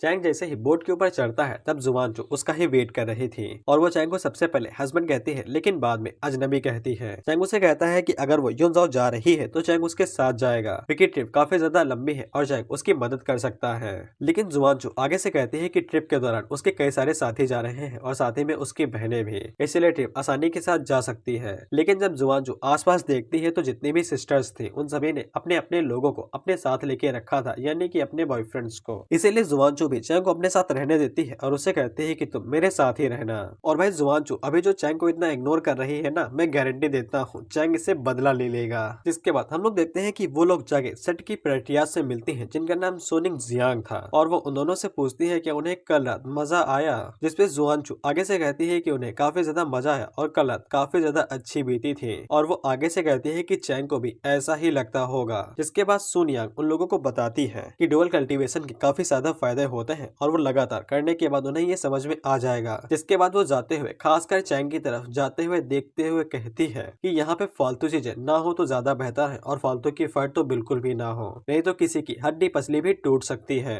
जिसके बाद सुन यांग वहाँ से चुपचाप चली जाती है। जिसके बाद बोट के ऊपर जितनी भी लड़कियां थी वो सभी चैंग का मजाक उड़ाने लगती लगती है और कहती है कि चैंग रात के टाइम में ज्यादा बाहर ना घूमे तो उसी के लिए ठीक रहेगा, क्योंकि यहाँ पे जितने भी लोग हैं वो सभी नासेंट सोल रियलम के ऊपर हैं। अगर कोई ऐसा बंदा जो कि अपनी गोल्डन पीक रियलम पे है वो किसी से टकरा जाता है तो फिर उसका मरना तय है। बेसिकली वो लोग चैंग को ताना दे रहे थे उसकी कल्टीवेशन कम होने के लिए। जुआन जो चैंग को अपने साथ ले जाते हुए कहती है कि वो जिन भी लोगों को अपने साथ लेके आती है उसे उनका ख्याल रखना पूरी तरीके से आता है। और चैंग अपने मन के अंदर सोचता है कितने कमीने हैं साले, कल्टीवेशन क्या कम है, मेरा मजाक उड़ा रहे हैं। उसी टाइम में जुआन जो उसे कहती है तुमने सुन लिया ना उन लोगों को, इसीलिए रात के टाइम में ज्यादा घूमना नहीं तो मैं तुम्हारी रक्षा नहीं कर पाऊंगी। इसके बाद जुआन जो चैंग से कहती है कि चैंग उसको मैडम कह के बुला सकता है, उसके नाम से नहीं। चैंग आगे से कहता है कि वो ऑर्डर्स को फॉलो करने में काफी ज्यादा माहिर है और वो अब से जुआनचू को मैडम कहेगा। जिसके बाद हम लोग उन एवल कल्टीवेटर्स को देखते हैं जो कि जुआनचू के ऊपर हमला करके उसकी लाइफ बर्बाद करने का पहला कदम थे। वो सभी लोग जितने बोट्स वहाँ पे आए थे उन सभी लोगों को मार देते हैं और उनकी एनर्जी को एब्जॉर्ब कर लेते हैं। और इन लोगों के बॉस का मकसद कुछ ज्यादा ही अलग है जो तुम्हें बाद में पता चल जाएगा। जिसके बाद वो सभी लोग देखते हैं कि वहाँ पे दूसरी बोट भी आने थी और वो सभी लोग रेडी हो जाते हैं उसके ऊपर हमला करने के लिए। जिसके बाद अगला सीन बोट के अंदर का होता है। हम लोग देखते हैं कि जुआनचू जैसे ही अपने कमरे के अंदर आए थे तो वो तब से ट्रेनिंग के रूम के अंदर ही थी और वो लगातार ट्रेनिंग करते हुए जा रही थी। चैंग अपने मन के अंदर सोचता है कि जुआनचू का कैरेक्टर कुछ ज्यादा ही टफ है। वो जब से बोट के अंदर आई है तो वो लगातार प्रैक्टिस करते हुए जा रही है और उसने जरा सा भी आराम नहीं किया है। और चैंग को पहले से ही उसकी स्टोरी लाइन पता थी, इसीलिए चैंग को मदद करनी ही थी जुआनचू की, जिससे वो ताकतवर हो सके। इसके बाद चैंग सिस्टम से कहता है कि वो जुआनचू के कैरेक्टर को स्कैन करे और उसे बताए कि जुआनचू का क्वालिफिकेशन लेवल कितना ज्यादा है। सिस्टम चैंग को बताता है कि उसका क्वालिफिकेशन 7 है जो कि बाकियों से थोड़ा ज्यादा है, लेकिन वो अपने मन के अंदर सोचता है कि इससे क्या फर्क पड़ता है, वैसे भी टास्क के मुताबिक मुझे इसकी मदद करनी ही है, इसीलिए इसकी क्वालिफिकेशन को इम्प्रूव कर ही दिया जाए। उसी टाइम में जुआनचू को काफी तेज की चोट लगती है और वो पीछे आके गिरती है। चैंग उसकी तरफ आगे बढ़ते हुए कहता है कि मैडम आप ठीक तो हैं, चलिए हम लोग कुछ मजेदार सा करते हैं, जिससे जुआनचू कुछ और समझ लेती है और वो चैंग से कहती है कि वो चैंग के साथ बिल्कुल भी नहीं करेगी। चैंग अपने मन के अंदर सोचता है कि मेरा उससे मतलब नहीं है। इसके बाद चैंग अपनी लंगोट से कुछ बाहर निकालते हुए कहता है कि बस आप जैसे ही इस बिग बेबी को देखेंगी तो आप दंग रह जाएंगी। तो फिर जुआनचू शर्माते हुए उसकी तरफ अपनी शॉट फेंकती है तो वो शॉट चैंग के बिल्कुल एग्जैक्ट टांगों के बीच में जाके रुकती है। अगर शॉट थोड़ी सी आगे बढ़ जाती तो चैंग बर्बाद हो जाता और वो कभी भी अपने बच्चों की फोटो न देख पाता। खैर बाद में चैंग अपनी लगोन से एक तलिस्मा बाहर निकालता है और वो जुआनचू से कहता है कि मैं इसको बाहर निकाल रहा था, तुमने कुछ और समझ लिया है। चैंग उसे बताता है कि ये तलिस्मा काफी ज्यादा पावरफुल है और ये चैंग अपनी फैमिली से लेके आया है। अगर जुआनचू इसका इस्तेमाल कर लेगी तो उसकी कल्टीवेशन काफी जल्दी बढ़ जाएगी, लेकिन जुआनचू उसे यूज करने से मना कर देती है और वो चैंग से कहती है कि अगर ये तलिस्मा इतना ही अच्छा है तो फिर इसे अपने ऊपर यूज कर लो, तुम्हारी कल्टीवेशन काफी ज्यादा कम है। जिसके बाद वो वहाँ से तुरंत आगे की तरफ बढ़ने लगती है, लेकिन चैंग स्पीड से आगे बढ़ता है और वो उसके सर के ऊपर तलिस्मा लगा देता है और जुआनचू को इसके बारे में पता भी नहीं चला था। जुआनचू उसके ऊपर गुस्सा होने ही वाली थी कि चैंग उसे कहता है कि अगर ताकतवर नहीं होगी तो फिर मेरी रक्षा कैसे करोगी। जिसपे जुआनचू बिल्कुल चुप हो जाती है, जिसके बाद वो चुपचाप बैठ के कल्टीवेट करने लगती है। जुआनचू को बिल्कुल महसूस होता है कि ये तलिस्मा सच में शक्तिशाली है और उसके जितने भी इंटरनल इंजरीज थी वो सभी ठीक होने लगती हैं और जुआनचू को यकीन हो जाता है कि ये तलिस्मा सच में शक्तिशाली है और साथ ही में उसका जो ग्रेड था वो भी बढ़ के 8th हो जाता है। चैंग उसे वो पत्थर देता है जो कि भाई टैलेंट को प्रिडिक्ट करता है, तो वो पत्थर हरा नहीं काला हो जाता है। जुआनचू को भी यकीन नहीं होता है कि उसने इतने कम टाइम में इतना ज्यादा इम्प्रूव कर लिया है, लेकिन चैंग को ये इम्प्रूवमेंट काफी कम लगती है क्योंकि जब ये लिंक के ऊपर यूज किया गया था तब वो डायरेक्ट इमोर्टल के ग्रेड में आ चुकी थी। इसके बाद जुआनचू अपने मन के अंदर सोचती है कि वो चैंग का फायदा उठा रही है और वो चैंग से कहती है कि वो उसका फायदा उठा लिया है और उसने उसके तलिस्मा को यूज कर लिया है, इसीलिए वो अब से अपनी पूरी कोशिश करेगी कि वो चैंग को प्रोटेक्ट कर सके। इसके बाद वो चैंग को बता देती है कि वो उसे थोड़ी सी अजीब लगेगी क्योंकि उसने अपने सीनियर से ये कह दिया था कि चैंग कर नहीं सकता है और वो नपुंसक है। दरअसल तो जुआनचू का चैंग के साथ शादी करने का इरादा ही नहीं था, उसे तो बस इवेंट के अंदर जाना था, इसीलिए उसे किसी की जरूरत पड़ी थी। और वो चैंग से कहती है कि चैंग को अभी उसके ऊपर हंसी आ रही होगी क्योंकि वो काफी अजीब है। चैंग उसे कहता है कि तुम्हारा ये अजीब पना है मेरा फेवरेट है, लेकिन उसी टाइम पे वो सिप हिलता है जिसकी वजह से वो दोनों खड़कते हुए सीधा दरवाजे से जाके टकराते हैं और चैंग कुछ बड़ी बड़ी चीजों को छू लेता है, जिससे जुआनचू शर्माते हुए उसे पीछे की तरफ धक्का देती है और जब वो बाहर जाके देखती है तब उसे पता चलता है कि जितने भी इविल कल्टीवेटर्स थे उन सभी ने उनके शिप के ऊपर हमला कर दिया है और वो एक दूसरे के साथ फाइट करना शुरू कर रहे हैं। अभी के लिए हम लोग इस एपिसोड को यहीं पे एंड करते हैं।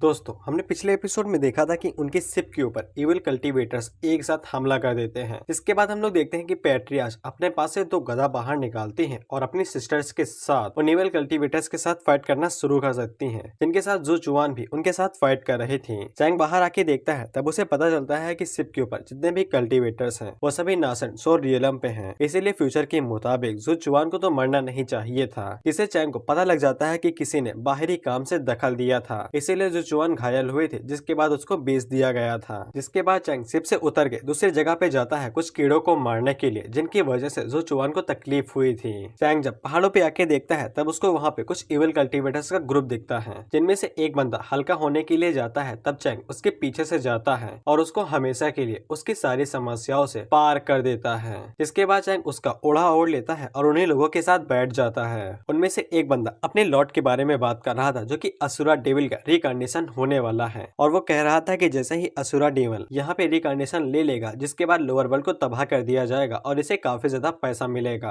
चैंग को ज्यादा कुछ भी समझ में नहीं आता है, इसीलिए वो चुपचाप डिवाइन फ्लेम का इस्तेमाल करता है और एक ही बार में उन सभी को जला के मार देता है। चैंग जैसे ही उन लोगों को मार देता है, जिसके बाद वो किसी दिल के ऊपर हमला करता है और उसे डिस्ट्रॉय कर देता है। चैंग जैसे ही उसको डिस्ट्रॉय करता है, तो शिप के ऊपर जितने भी इविल कल्टीवेटर्स थे वो अचानक से एक जगह पे स्टैंड कर जाते हैं। जिसके बाद जू चुआन और बाकी सिस्टर्स आगे बढ़ती हैं और उन सभी को आसानी के साथ मार गिराती हैं। वो लोग जैसे ही इविल कल्टीवेटर्स को मार गिराते हैं, तो आपस में खुशी के मारे गले मिलने लगते हैं। लेकिन यू जुआन को चैंग की चिंता हो रही थी, इसीलिए जुआनचू वहाँ से तुरंत आगे बढ़ने लगती है। जिसके बाद वो कमरे के अंदर आती है और सोचती है कि पता नहीं चैंग कहाँ पे चला गया। तो चैंग अचानक से उसके सामने आ जाता है, जिसने अपने हाथों में मरहम पट्टी ले रखी थी, और वो जुआनचू से कहता है कि अपने कपड़े उतारो, मैं दवाई लगा देता हूँ। लेकिन जुआनचू इसका मतलब गलत समझ लेती है और उसे लगता है कि चैंग अभी के अभी उसके साथ मीटअप करना चाहता है। नहीं बोल सकता भाई, मेरे अंदर नहीं हिम्मत है। खैर जुआनचू आगे से अपने कपड़े उतारते हुए कहती है कि ये उसका पहली बार है, चैंग को जेंटल होना पड़ेगा। लेकिन चैंग उसे उसी वक्त पे रोक देता है और उसे कहता है कि मेरा मतलब सिर्फ कोट उतारो, दवाई लगानी थी। जिसपे जुआनचू उससे दवाई ले लेती है और उसे कमरे से बाहर निकाल के कहती है कि मैं खुद ही कर लूंगी। जिसके बाद अगला सीन अगली सुबह का होता है और वो सभी लोग यूनजाओ पहुंच जाते हैं, जहाँ पे कियोसो इवेंट होने वाला है। जिसके बाद हम लोग देखते हैं कि वहाँ पे वो जाओ के लॉर्ड बाहर निकालते हैं, यानी कि एक सिटी के, जो कि मियाओ के फादर है। जिसके के बाद हम लोग घोस्ट स्टेट के लॉर्ड को देखते हैं। जिसके बाद वहाँ पे एक ऐसा बंदा आता है जिसके बारे में किसी सोचा भी नहीं था, और उस बंदे का नाम था चैंग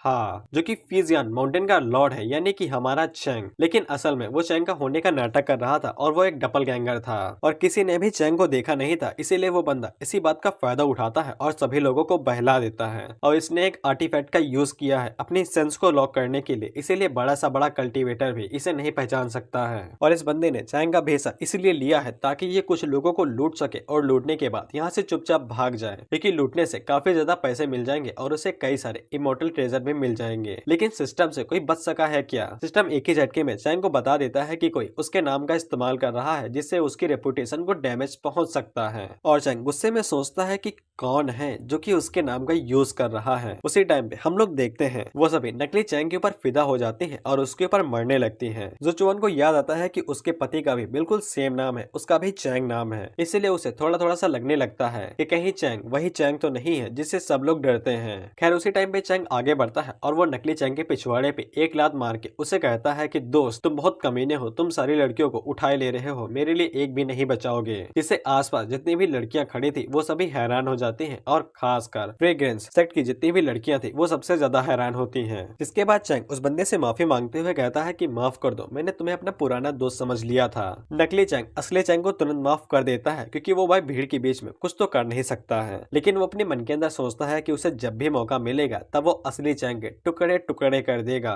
लेकिन जितनी भी लड़कियां आसपास खड़ी थी वो सभी नकली चैंग को कुछ ज्यादा ही दयालु समझ लेती हैं चैंग को ना मारने के लिए। लेकिन चैंग उसी टाइम पे आगे बढ़ता है और उसके मुंह के ऊपर एक जोरदार थप्पड़ खींच के मारता है, और उसको भाई थप्पड़ मारने के बाद कहता है कि उप्स, मैंने फिर से किसी गलत पर्सन को मार दिया है। जिससे सभी लोग उसे घूरते हुए कहते हैं कि तुमने एक ही पर्सन को 2 बार मारा है, झूठ मत बोलो। और वो लोग उसे बताते हैं कि ये तुम्हारा पुराना दोस्त नहीं, सीनियर चैंग है। जिसके बाद चैंग आगे से नौटंकी करते हुए कहता है, अच्छा तो आप सीनियर चैंग हैं, मुझे लगा कि आप और कोई हैं, इसीलिए आप प्लीज मुझे माफ कर दिएगा। आप तो इतने बड़े फिगर हैं, आप मुझ जैसे छोटे मोटे बंदे को तो छोड़ ही सकते हैं। इस पे नकली चैंग आगे से कुछ भी नहीं कहता है और वो अपने मन के अंदर सोचता है कंट्रोल, और खुद के गुस्से के ऊपर काबू करके चैंग से कहता है कि अगली बार ध्यान रखना।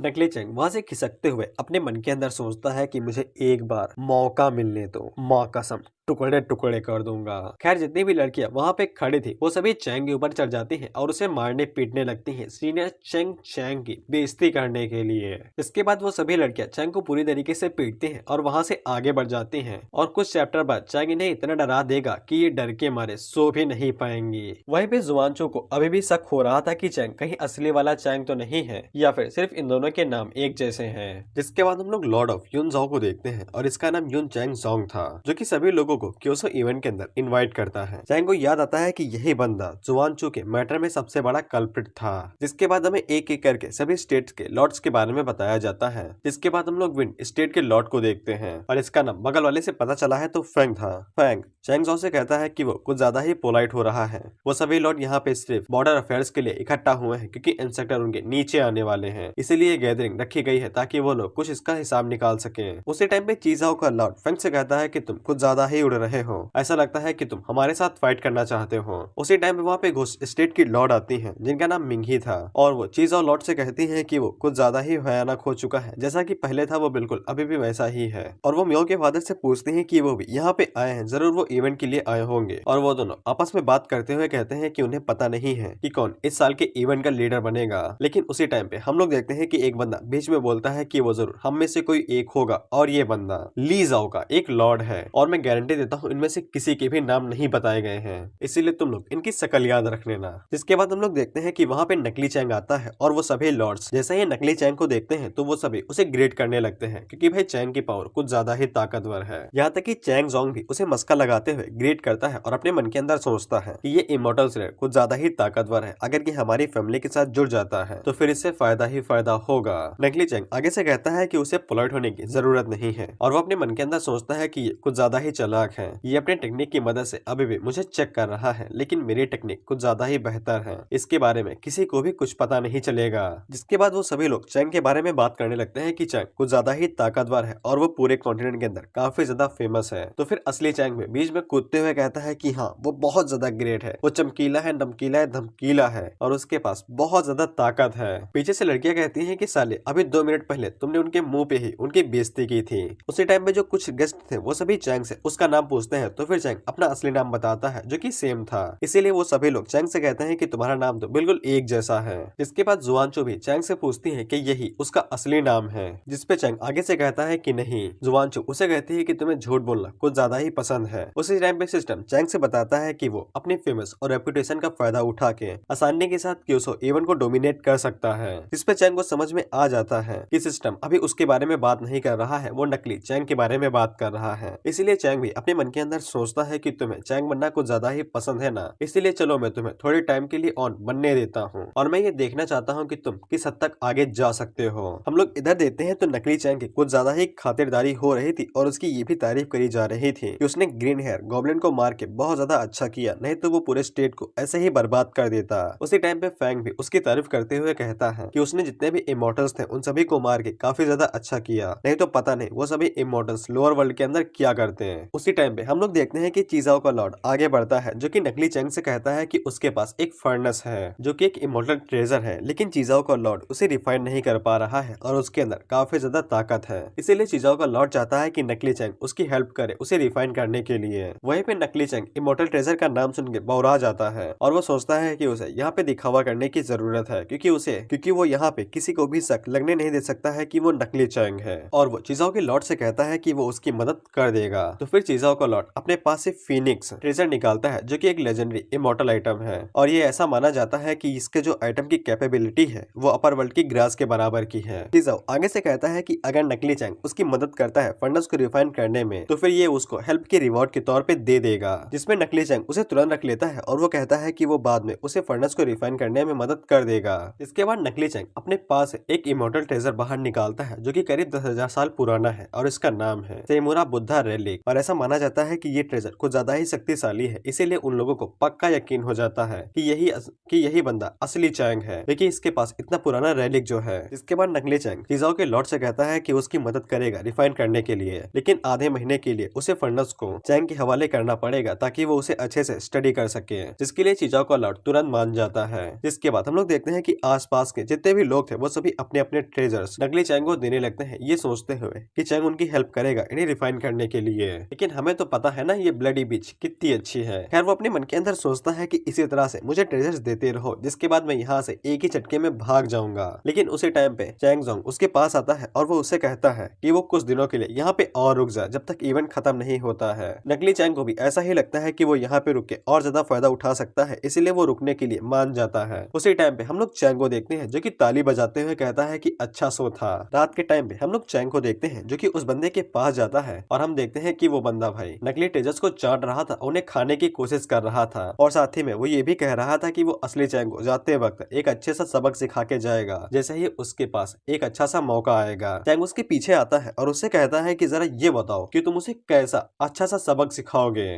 वो बंदा आगे से दांत दिखाते हुए कहता है कि वो जाने से पहले किसी ऐसे लॉर्ड से कह देगा जो कि चैंग के टुकड़े टुकड़े कर देगा। चैंग जल्दी से एक बोरा उठाता है और उसको बोरे के अंदर भर लेता है और उसके ऊपर पंजेस मारते हुए कहता है कि ये साला मेरे साथ फाइट करने के बारे में सोच रहा था, मैंने तो इसे जीने का मौका दिया था। इसके बाद चैंग उसे कुत्तों की तरह पीटता है और मार मार के उसे सुझा देता है और वो बंदा अपने मन के अंदर सोचता है कि अभी के लिए भीख मांग लेता हूँ तो शायद बच जाऊंगा। जिसके बाद वो भीख मांगने लगता है तो चैंग बस उसे बेहोश कर देता है। जिसके बाद वो जितने भी ट्रेजर टेबल के ऊपर रखे हुए थे उनकी तरफ आगे बढ़ता है और हंसते हुए कहता है कि चोर से चोरी कर लो तो चोर को बहुत जलन होती है। जिसके बाद वो उन सभी ट्रेजर्स को बोरे में भरता है और तुरंत बाहर की तरफ निकल जाता है। उसी टाइम पे हम लोग देखते हैं कि कमरे के अंदर एक लड़की आती है जिसने ये सुना था कि उसके बगल वाले कमरे के अंदर कोई बड़ा सा आदमी रह रहा है, लेकिन जब वो अंदर आके देखती है तब उसे पता चलता है कि असली चैंग ने नकली चैंग को मार पीट के उसे पर्दे पे लटका दिया था और उसने उसके सारे कपड़े उतार दिए थे।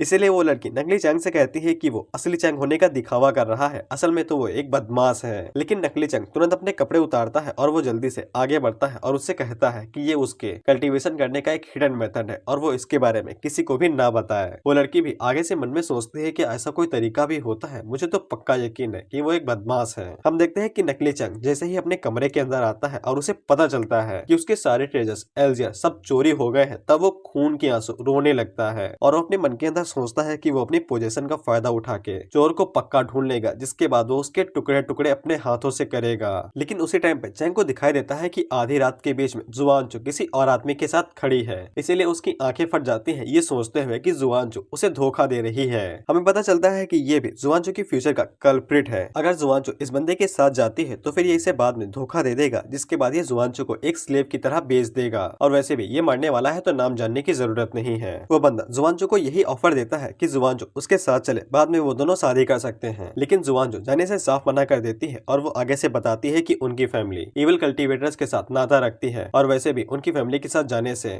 जुआनचो की फैमिली को कोई भी फायदा नहीं होगा। लेकिन वो बंदा आगे से कहता है कि वो तो उसकी हेल्प करना चाहता था। जिसके बाद वो जुआनचो को दाढ़ से पकड़ता है और उसे धमकी देते हुए कहता है कि उसकी फैमिली को मार दिया जाएगा, वो तो बस उसे बचाने की कोशिश कर रहा था। उसी टाइम पे हम देखते हैं कि चैंग उसके पीछे आता है जो कि उससे कहता है कि औकात में रहो। वो बंदा चैंग से कहता है कि तुम कौन हो, लेकिन उसी टाइम पे चैंग उसके मुंह के ऊपर एक जोरदार घूंसा मारता है तो फिर वो उड़ते हुए जाके पीछे जाके गिरता है। जिसके बाद चैंग जुआनचो को पकड़ते हुए कहता है क्या तुम्हें शर्म नहीं आती है किसी दूसरे की बीवी के ऊपर नजर डालते हुए। जिसके बाद वो उस बंदे की बेइज्जती करते हुए कहता है कि तुम तो इतने हल्की हो कि मेरी एक हल्की सी किक से ही तुम उड़ते हुए चले गए, तुम तो कुछ ज्यादा ही कमजोर हो। वो बंदा जल्दी से आगे बढ़ के चैंग के ऊपर हमला करने ही वाला था कि तभी जुआनचो उसे कहती है कि टूर्नामेंट के बीच में कोई भी फैमिली एक दूसरे से फाइट नहीं कर सकती है, नहीं तो उन्हें टूर्नामेंट से बाहर निकाल दिया जाएगा। वो बंदा आगे से जुआनचो को गाली देते हुए कहता है कि उसे एक बॉयफ्रेंड मिल गया है, लेकिन वो कंपटीशन के अंदर हर चीज का हिसाब बराबर कर लेगा। जुआनचो जाते हुए कहती है कि आज जो भी हुआ है वो उसका बदला फ्यूचर में जरूर लेगी।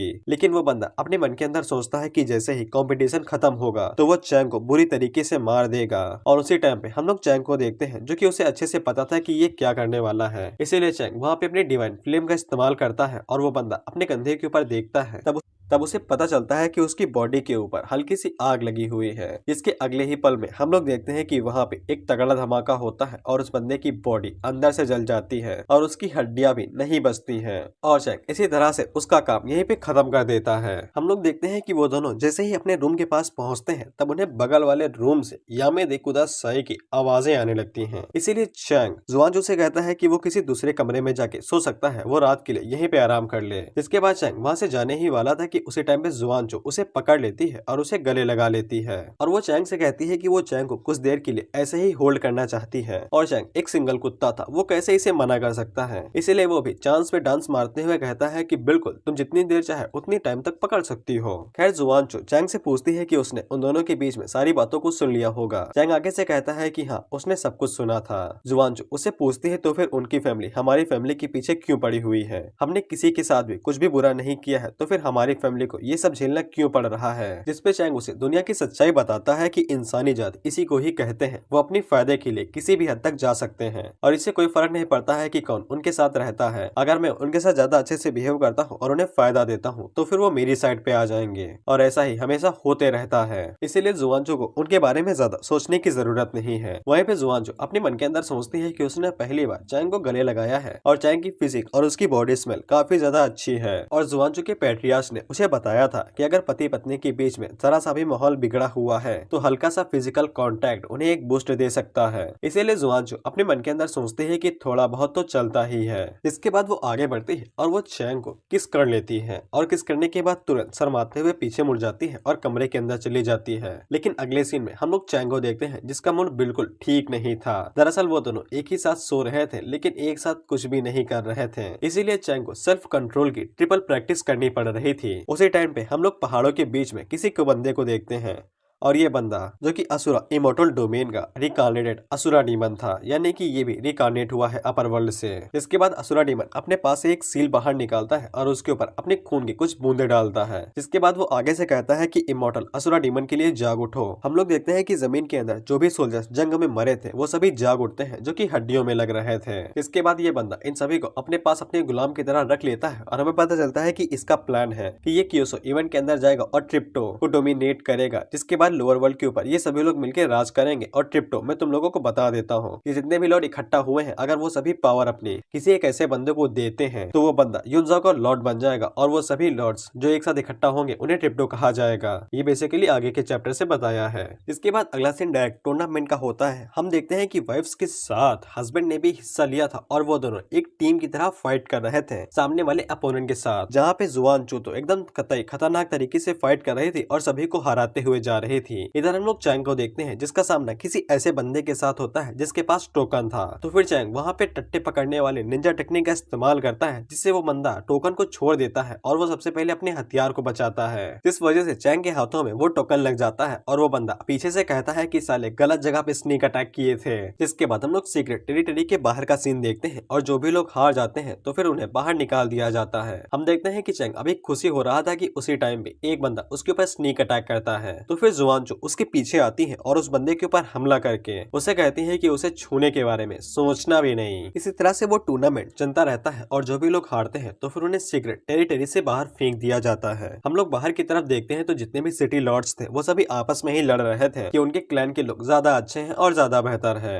चैंग जोंग उन लोगों से कहता है कि 3 बड़ी फैमिली के एंसेस्टर यहाँ पे आ चुके हैं और उन तीनों फैमिली के नाम इस तरह से हैं, सी टैंग जोंग। ये तीनों फैमिलीज के एंसेस्टर यहाँ पे आए हैं और चैंग के मास्टर वाले मामले में भी यही तीनों गुनहगार हैं। फैंग अपने मन के अंदर सोचता है कि ये तीनों वॉइड डिपार्टमेंट के ऊपर हैं और इन तीनों का जो प्रेशर था वो चैंग से ज्यादा था। बेसिकली नकली वाले के पास तो है ही नहीं तो ज्यादा कहाँ से होगा। जिसके बाद वो तीनों एंसेस्टर नीचे उतरते हैं और चैंग जोंग को ग्रेट करते हुए कहते हैं कि लेट से आने के लिए माफ करना। चैंग जोंग उनसे कहता है कोई भी दिक्कत नहीं है। जिसके बाद वो उनके लिए टोस्ट बनाने लगता है। टोस्ट का मतलब दारू के लिए पैक बनाना। अब मैं यहाँ पे सारी बातें तुम्हें शॉर्ट में बताता हूँ। दरअसल ये तीनों इंसेक्टर इंटरनल बॉडी के पीछे हैं और इन्हें पता चला था कि लॉन्गेविटी सेक्ट के पास एक इंटरनल बॉडी वाला बंदा है जो कि चैंग के मास्टर का सेक्ट है। जैसे ही इन्हें ये पता चला कि लॉन्गेविटी सेक्ट के पास एक ऐसा बंदा है जिसके पास इंटरनल बॉडी है तो फिर ये तीनों मिलकर वहां पे गए और उस पूरी जगह को डिस्ट्रॉय कर दिया। लेकिन जिस बंदे यानी कि चैंग के मास्टर को पता था कि वो बंदा असल में चैंग है, लेकिन उन लोगों को चैंग का मास्टर नहीं मिला और वो अभी तक लापता है। इसीलिए ये तीनों इंसेक्टर मिलके लॉन्गेविटी सेक्ट को तो बर्बाद कर ही चुके हैं, लेकिन ये अभी भी चैंग के मास्टर के पीछे पड़े हुए हैं ताकि इन्हें पता चल सके कि इंटरनल बॉडी किसके पास है। जिसके बाद हम लोग देखते हैं कि चैंग अभी तक फाइनल में टिका हुआ था और वो फाइनल के अंदर आ चुका था, लेकिन जो भी लोग ऊपर खड़े थे वो सभी अपने मन के अंदर सोचते हैं कि ये गोल्डन पीक रियलम पे है, लेकिन इसके बावजूद ये कई सारे नासन सोल्डियम वाले बंदों को एलिमिनेट करके फाइनल तक पहुंच चुका है। हम लोग देखते हैं कि सी फैमिली के इंसेक्टर को जैसे ही पता चलता है कि चैंग लॉन्गेविटी सेक्ट का मेंबर है तो वो काफी ज्यादा गुस्सा हो जाता है और कहता है कि ये कीड़ा अभी तक जिंदा कैसे बच गया।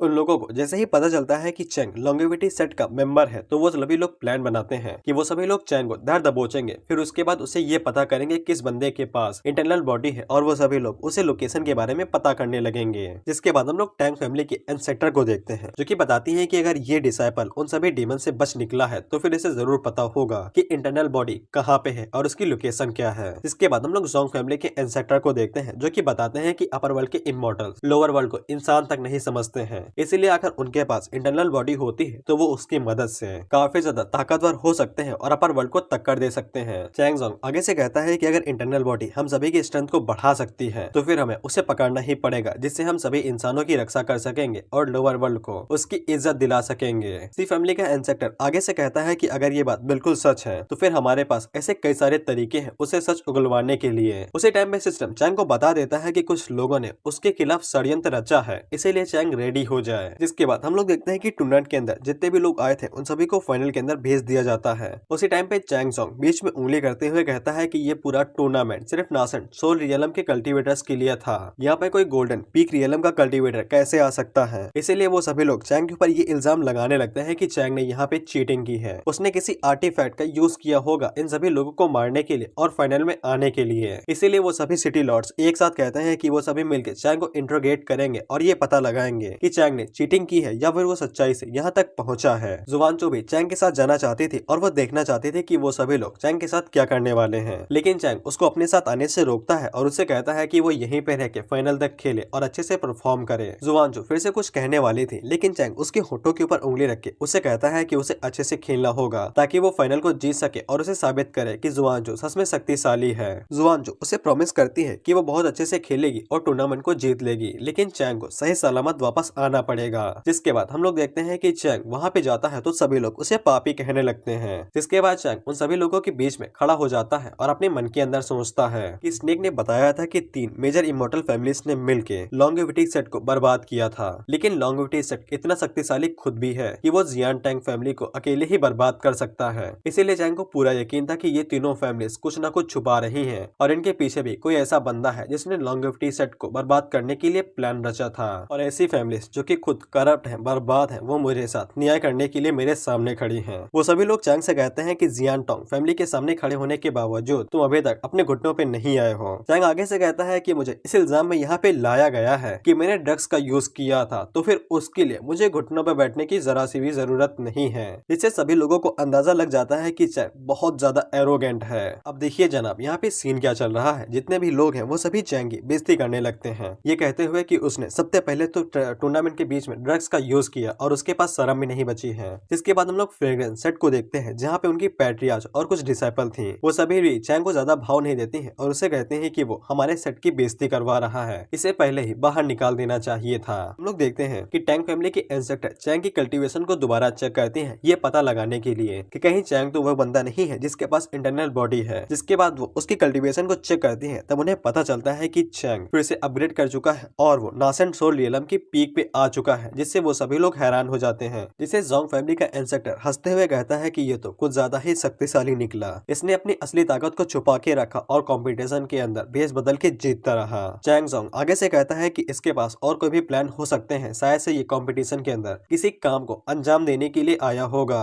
फैमिली का इंस्ट्रक्टर आगे से कहता है कि इसकी कल्टीवेशन बस इतनी ही है, इसीलिए प्यार से पूछताछ करना, कहीं डर के मारे मर न जाए। लेकिन चैंग अपनी कल्टीवेशन को आगे से और ज्यादा बढ़ाता है और फिर गॉड ट्रांसफॉर्मेशन के स्टेज पे आ जाता है और उनसे कहता है कि आजकल अपर वर्ल्ड के जितने भी इमॉर्टल है वो लोअर वर्ल्ड के अंदर कुछ ज्यादा ही उंगली कर रहे हैं, क्या उनमें से किसी को इस बात के बारे में पता है या फिर इसका रीजन पता है। और चैंग उन लोगों से कहता है कि वो लोग टॉप पे पहुंचने के लिए कई सारे सेट को बर्बाद करते हैं, जिसके बाद उन्हें निगल जाते हैं। टैंग फैमिली के इंस्ट्रक्टर सभी को बताती है कि उसकी स्ट्रेंथ बढ़ के गॉड फॉर्मेशन तक आ चुकी है। सी फैमिली का इंस्ट्रक्टर कहता है कि बस इतना है, ये पक्का लॉन्गेविटी सेट का कोई डिसाइपल होगा और इसे पक्का पता होगा कि इंटरनल बॉडी कहाँ पे है। जोंग फैमिली का इंस्पेक्टर चिल्ला के कहता है कि बताओ लॉन्गेविटी सेट की इंटरनल बॉडी कहाँ पे रखी हुई है और उसकी लोकेशन कहाँ है। लेकिन चैंग अपने मन के अंदर सोचता है कि जुआनचो ने खेल को खेलना शुरू कर दिया है और वो जैसे ही मैच को जीत जाएगी तो फिर यहाँ पे पहला टास्क पूरा हो जाएगा। लेकिन अभी भी 2 टास्क बचे हुए हैं और वो अपने मन के अंदर सोचता है कि अगर वो अपनी असली आइडेंटिटी यहाँ पे रिलीज कर देता है तो फिर उसे काफी ज्यादा आसानी होगी तीसरे टास्क को पूरा करने के लिए। लेकिन दूसरा टास्क अभी भी बचा हुआ था, इसीलिए चैंग अपने मन के अंदर सोचता है कि जैसा चल रहा है चलने दिया जाए। यहाँ पे कई सारे लोग इकट्ठा हुए हैं एक छोटे बच्चे को इंट्रोगेट करने के लिए ताकि वो इन्हें बता दे कि इंटरनल बॉडी कहाँ पे रखी हुई है। लेकिन अब मैं इसके खिलाफ और ज्यादा खड़ा नहीं हो सकता हूँ। टैंग फैमिली के इंस्पेक्टर अपने मन के अंदर सोचती है और वो डरते हुए कहती है कि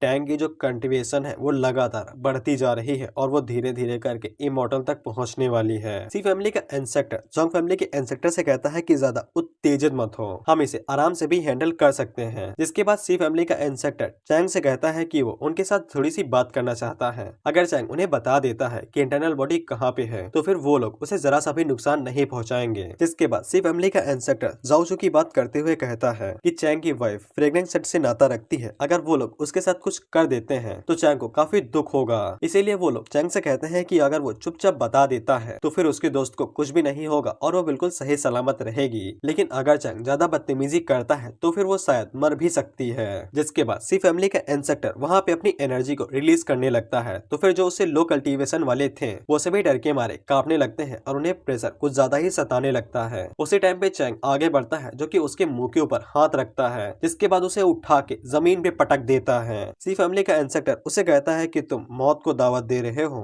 लेकिन चैंग उसके पंच को पकड़ लेता है और उसके मुंह के ऊपर एक पंच मारता है जिससे उसके दांत टूट के बाहर जाके गिरते हैं। जिसके बाद चैंग फुल स्पीड से सी फैमिली के इंस्पेक्टर के ऊपर धड़ाधड़ पंचेस मारने लगता है। सी फैमिली के इंस्पेक्टर अपने मन के अंदर सोचते हैं कि वो चैंग की स्पीड के साथ मुकाबला नहीं कर पा रहे हैं। उसी टाइम पे चैंग उनके मुंह के ऊपर एक जोरदार घूंसा मारता है जिससे उनका मुंह जमीन के अंदर घुस जाता है और चैंग के पंच के अंदर इतना दम था कि वो आसपास की जमीन को पूरा हिला देता है और जो भी घर थे वो सभी भूकंप की वजह से नीचे ढह जाते हैं। टैंग फैमिली के इंस्पेक्टर अपने मन के अंदर सोचते हैं सी जियान जो कि एक इमॉर्टल स्लेयर है वो उसके हाथों में बेअसर है। जिसके बाद हमें पता चलता है कि चैंग की कल्टीवेशन इमॉर्टल रियलम की फुल पावर पे आ चुकी है। जिसके बाद चैंग हंसते हुए उन लोगों की तरफ आगे बढ़ने लगता है। जो भी इंस्पेक्टर वहाँ पे खड़े थे वो सभी अपने मन के अंदर यही सोचते हैं कि ये बंदा असल में एक राक्षस है। जिसके बाद चैंग आगे बढ़ता है और वो कुर्सी के ऊपर एक बाहुबली की तरह बैठ जाता है। जिसके बाद सिस्टम चैंग को बताता है कि उसे अपनी पावर का इस्तेमाल करके कि उसे इवेंट के ऊपर डोमिनेट करना है और पूरे इवेंट के ऊपर राज करना है और इसके लिए उसे अपनी पावर का इस्तेमाल करना है। जिसके बाद चैंग वहाँ पे बैठ के मुस्कुराने लगता है और जितने भी इंस्पेक्टर वहाँ पे थे वो सभी अपना सर नीचे झुका लेते हैं। चैंग उन लोगों से कहता है कि अब चुपचाप सवालों का जवाब दो, लॉन्गेविटी सेट को बर्बाद करने के पीछे किसका हाथ था, और जो कोई भी जवाब नहीं देगा वो आज मेरे हाथों से मारा जाएगा। हम देखते हैं कि चैंग की फोर्स की वजह से वो सभी अपनी जगह से हिलने लगे थे और चैंग ने इन लोगों को अपना असली नाम बता दिया था। इसीलिए वो सभी लोग सोचते हैं कि इसका नाम तो चैन साओ है, कि ये असली चैंग है जिसके बारे में हम लोग अभी तक सोच रहे थे। फ्रेग्रेंस सेट की पार्टी आज अपने मन के अंदर सोचते हैं कि इसका नाम असली चैंग चैंग है। इसका मतलब ये हुआ कि यही वो बंदा है जो कि पूरे माउंटेन के ऊपर राज करता है। जिसके बाद चैंग उन लोगों से अपनी पावर को रिलीज करते हुए पहला सवाल पूछता है कि लॉन्गेविटी सेट को बर्बाद करने के पीछे मास्टरमाइंड कौन था। जिसपे उनमें से कोई भी अपना मुंह नहीं खोलता है तो फिर चैंग धीरे धीरे करके अपनी फोर्स को बढ़ाने लगता है और उनसे कहता है कि उन्हें बचाने की कोशिश कर रहे हो जिन्होंने इंसानों के खिलाफ कई सारी बुरी बुरी चीजें की थी।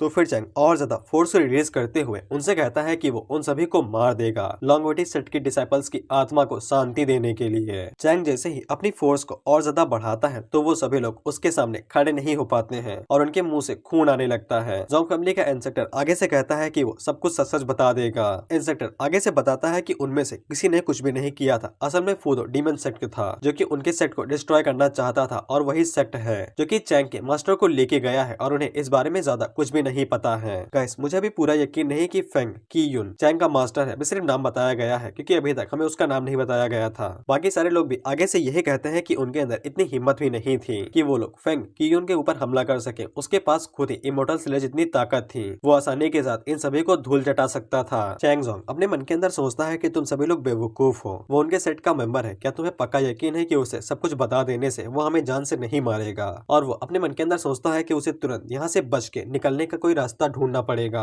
चैंग आगे से उन सभी को घूरते हुए कहता है कि तुम सभी को छोड़ दूं, तुम लोगों ने जो भी किया है उसके लिए मैं तुम्हें कभी भी माफ नहीं करूंगा। आज चाहे जो भी हो जाए, तुम सभी लोग मेरे हाथों से मरने वाले हो। हम उन तीनों लड़कियों को देखते हैं जो कि अभी कुछ टाइम पहले चैंग की बेइज्जती कर रही थी। वो सभी अपने मन के अंदर सोचती हैं कि ये पूरे सेट को बर्बाद कर देना चाहता है, पूरे क्योसो इवेंट को। क्या इसे अंदाजा नहीं है कि इससे पूरी दुनिया केओस में आ जाएगी अगर ये सभी लोगों को मार देता है। और वो सभी लोग डर के मारे कांप रहे थे क्योंकि उन्हें चैंग की आंखें कुछ ज्यादा ही डरावनी लग रही थी। तभी सिस्टम चैंग के पास आता है और उसे बताता है कि क्योसो इवेंट अभी तक खत्म नहीं हुआ है। अगर चैंग इन सभी लोगों को अभी मार देता है तो फिर चैंग को तीसरा टास्क पूरा करने में काफी ज्यादा मुसीबत आएगी। चैंग को भी ध्यान आता है कि वो गुस्से में बावला हो चुका था और वो बिना कुछ सोचे समझे सभी का सफाया करने वाला था। इससे पूरी सिटी के अंदर केओस भी हो सकता था। उसी टाइम में हम लोग देखते हैं कि वहाँ पे नकली चैंग आता है क्योंकि इसे पता लग चुका था कि असली चैंग को ड्रग का इस्तेमाल करने के लिए गिरफ्तार कर लिया गया है और ये यहाँ पे इसलिए आया है ताकि वो चैंग से बदला ले सके। और मुझे इसी के आने का वेट था। लेकिन वो जैसे ही अंदर आता है तो वहाँ का माहौल देख के वो थोड़ा सा हैरान हो जाता है। चैंग जोंग जैसे ही उसको देखता है तब उसे यकीन हो जाता है कि यही असली चैंग है और इसे पक्का यकीन था कि वो उस असली चैंग को जरूर हरा देगा। इसीलिए वो भागते हुए उसके पास जाता है और उसे कहता है कि सीनियर, इस मॉन्स्टर्स को मार दीजिए, ये एक डीमन है, ये हम सभी को मारने वाला है। वहीं पे नकली चैंग अपने मन के अंदर सोचता है कि मैं इसी मौके की तलाश में था, मैं बस मौका ही ढूंढ रहा था कि कब मुझे इसे मारने का मौका मिले। जिसके बाद वो तुरंत असली चैंग के ऊपर हमला कर देता है और अपने मन के अंदर सोचता है कि मैं इस डीमन को मार के इन सभी लोगों का ट्रस्ट और जीत लूंगा। लेकिन चैंग उसे आगे से घूरते हुए कहता है, और हस्की कुत्ते क्या हाल चाल है। और उसके प्रेशर की वजह से नकली चैंग धड़ाम से नीचे जाके गिरता है और उसकी आंख के ऊपर बहुत तेज चोट लग जाती है। जितने भी लॉर्ड वहाँ पे बैठे हुए थे वो सभी अपने मन के अंदर सोचते हैं कि सीनियर चैंग भी इस बंदे को नहीं हरा पा रहे हैं। असल में ये बंदे की ताकत क्या है और ये कितना शक्तिशाली है। चैंग उसकी तरफ बढ़ते हुए कहता है, तो क्या मेरा नाम काम का था? नकली चैंग उससे पूछता है कि तुम कौन हो। इस पे चैंग उससे कहता है कि इस लोअर वर्ल्ड के अंदर सिर्फ एक ही ऐसा बंदा है जो कि 12 के 12 इमोर्टल्स को मौत के घाट उतार सकता है, ग्रीन हेयर घोस्ट को मच्छर की तरह मसल सकता है। मेरा नाम है चैन चैंग हा। जिससे जितने भी लॉर्ड थे वो सभी हैरान हो जाते हैं और उन्हें पता चल जाता है कि नकली चैंग ने उन्हें बहुत बड़ा चूना लगाया है। वहीं पे वो तीनों लड़कियां इतना ज्यादा डर चुकी थी कि वो डर के मारे कांपने लगती हैं और उन्हें पता चल जाता है कि उन्होंने कितनी बड़ी गलती की थी। चैंग उससे कहता है कि मैं देखना चाहता था कि तुम किस हद तक आगे जा सकते हो, लेकिन ये दुख की बात है कि तुम बस हल्का सा ही रह गए। और चैंग अपने मन के अंदर सोचता है कि इस पूरे कॉन्टिनेंट के अंदर यही एक ऐसा बंदा है जो कि इतना ज्यादा डेयर है कि ये मेरी कॉपी करने की कोशिश कर रहा था।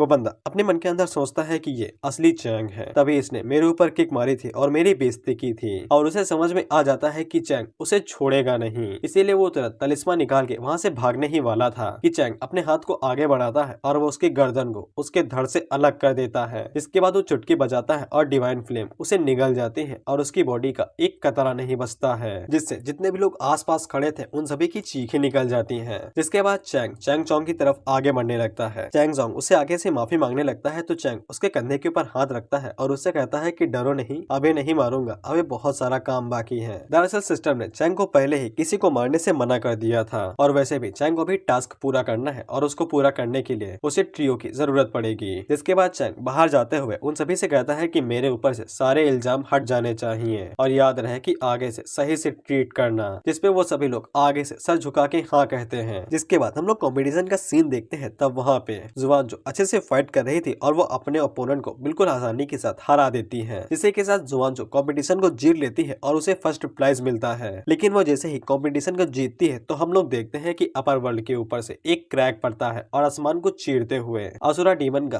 रिकार्नेटेड सन नीचे आता है। और उस टकले की तरह इसका भी हमें डिस्क्रिप्शन दिया जाता है कि ये इमोर्टल असुरा डीमन का रिकार्नेटेड सन है और इसके पास भी पिछली मेमोरीज की सारी यादें हैं और ये यहाँ पे इस मकसद से आया हुआ है कि इसे पूरी की पूरी 1 लाख असुरा डीमन की हीरोइक सोल को फिर से जिंदा करना है और उनको समन करने के लिए इसे कई सारे सोल्स की जरूरत पड़ेगी। और साथ ही में ये यहाँ पे एक सीक्रेट रियलम के लिए आया है ताकि वो उन सोल्स को आसानी के साथ समन कर सके और इसके लिए इसे क्योसो इवेंट के अंदर जितने भी मासूम लोग आए हैं उन्हें मारना पड़ेगा और मैं अगली बार से ऐसा डिस्क्रिप्शन नहीं दूंगा। वो सभी लोग असुरा डीमन को भाई गाली देते हुए कहते हैं कि तू कौन है भी, कॉम्पिटिशन के बीच में कूद गया, सारा मजा खराब कर दिया। वहीं पे चैंग अपने मन के अंदर सोच रहा था कि जियान के बाद ये दूसरा रिकार्नेटेड सन है और मुझे समझ में नहीं आ रहा है कि अपर वर्ल्ड में ऐसा क्या चल रहा है कि सभी लोग रिकार्नेट होके फिर से लोअर वर्ल्ड के अंदर आने के लिए उछल रहे हैं। उसी टाइम में जितने भी स्टेट लॉर्ड्स थे वो सभी उससे बस इतना ही कहते हैं कि अगर उसे इन्विटेशन नहीं दिया गया है तो वो चुपचाप वापस लौट जाए, इससे कि पहले वो लोग गुस्सा हो जाए और उसके साथ बुरी तरीके से ट्रीट करें। लेकिन हम लोग देखते हैं कि असुरा डीमन अपने पास से हीरोइक सोल्स को बाहर निकालता है और वो उन्हें ऑर्डर देता है कि वो 9 के 9 स्टेट लॉर्ड्स को जाए और जान से मार दे। हम देखते हैं हैं कि हीरोइक सोल्स आगे बढ़ती हैं और जितने भी मासूम लोग थे उन सभी को एक एक करके मारने लगती हैं और वो सभी लोग जो कि कमजोर थे वो सभी तुरंत अपनी जान बचा के वहाँ से इधर उधर भागने लगते हैं। असुरा डीमन उन लोगों से कहता है कि जितनी जल्दी हो सके इन सभी कीड़ों मकोड़ों को मार दो, जिसके बाद हमें बाकी काम भी करने हैं। हम लोग मिंगी को देखते हैं जो कि अपनी पावर्स को रिलीज करते हुए उनसे फाइट करने की कोशिश करती है। तब उसे पता चलता है कि जितने भी हीरोइक सोल्स हैं वो सभी इनोसेंट सोल रियलम पे हैं और उससे ऊपर की कल्टीवेटर पे भी हैं और ज्यादातर उनमें से गॉड ट्रांसफॉर्मेशन पर है। इसीलिए वो सभी लोग जल्दी से कहते हैं कि जितने भी लोग हैं उन सभी लोगों को अपनी जान बचा के यहाँ से भागना पड़ेगा और वो लोग उनके साथ फाइट नहीं कर सकते हैं। हम लोग देखते हैं कि मियाओ के फादर को मियाओ की चिंता हो रही थी और वो बस यही उम्मीद करते हैं कि मियाओ अपने कमरे से बाहर न निकली हो।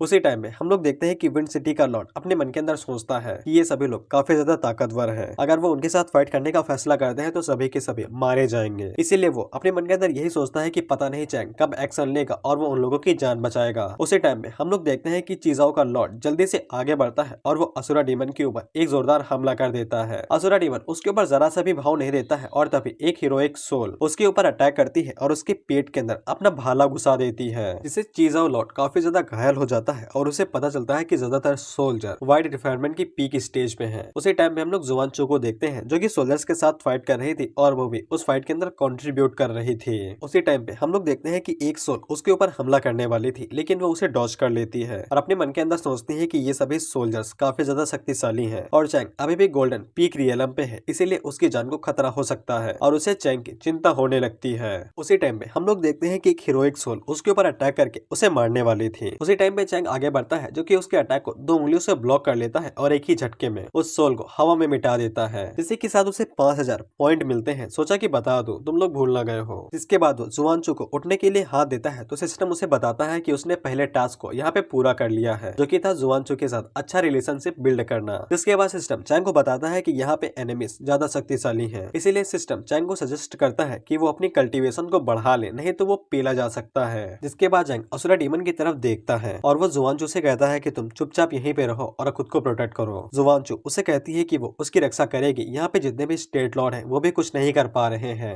उसी टाइम पे जितने भी स्टेट लॉर्ड थे वो सभी एक एक करके चैंग से मदद मांगने लगते हैं और हर कोई चैंग से बस इतना ही कह रहा था कि चैंग जल्दी से एक्शन ले और उन सभी की जिंदगी बचाए। वहाँ पे जुआनचो काफी ज्यादा हैरान हो जाती है और उसे बिल्कुल भी समझ में नहीं आता है कि हर कोई उसके हस्बैंड से मदद क्यों मांग रहा है जबकि वो तो इतना कमजोर है। उसी टाइम पे हम लोग देखते हैं कि सिस्टम चैंग को बता देता है कि तीसरा टास्क बस पूरा होने ही वाला है गुरु, बस जल्दी से इस मुसीबत को खत्म करो, जिसके बाद मिशन तुम्हारी झोली में। हम लोग देखते हैं कि चैंग को मजा आ रहा था जब हर कोई उससे ये कह रहा था कि उसकी मदद की जाए, जिसपे चैंग एकदम मुस्कुराते हुए कहता है कि लोनलीनेस होना और महामहिम होना ये सबसे बढ़िया है, आई एम द इनविंसिबल। जिसके बाद हम लोग देखते हैं कि असुरा डीमन अपने सोल्जर से कहता है कि वो सभी जाएं और चैंग जैसे चूजे का खत्म कर दें। हम देखते हैं कि चैंग आगे से बस वन फिंगर यांग का इस्तेमाल करता है और वो एक ही बार में कई सारी हीरोइक सोल्स को मौत के घाट उतार देता है। इसे सभी लोग हैरान हो जाते हैं क्योंकि सभी के पसीने छूटे जा रहे हैं उन सभी सोल्जर्स को मारने में और चैंग उन्हें उंगली दिखा के बस ऐसे ही मारे दे रहा है। असुरा डीमन भी चैंग की ताकत देख के काफी ज्यादा हैरान हो चुका था, लेकिन जब वो सामने देखता है तब चैंग वहाँ पे नहीं था। चैंग एक ही झटके में उसकी आंखों के सामने आ जाता है और उसके मुंह के ऊपर एक जोरदार थप्पड़ मार के कहता है कि तो तुम अपर वर्ल्ड से आए हो, जरा मुझको तुम्हें थोड़ा सा निराश करने दो। इसके बाद चैंग उसके मुंह के ऊपर थप्पड़ पे थप्पड़ मारता है और उसके दांतों को तोड़ देता है। यहाँ तक कि असुरा डीमन को भी चैंग की स्पीड दिखाई नहीं दे रही थी। जिसके बाद चैंग उसके ऊपर एक थप्पड़ मारता है जिससे असुरा डीमन नीचे जाके धड़ाम से गिरता है और चोटिल हो जाता है। जिसके बाद असुरा डीमन अपने पास से एक टोकन बाहर निकालता है और उससे कहता है कि तुम्हारी हिम्मत कैसे हुई अपर वर्ल्ड को आग दिखाने की। उसी टाइम पे चैंग आगे बढ़ता है और उसके मुंह के ऊपर एक जोरदार किक मारता है और उसके मुंह को जमीन में दबा देता है और उससे कहता है कि जा और जाके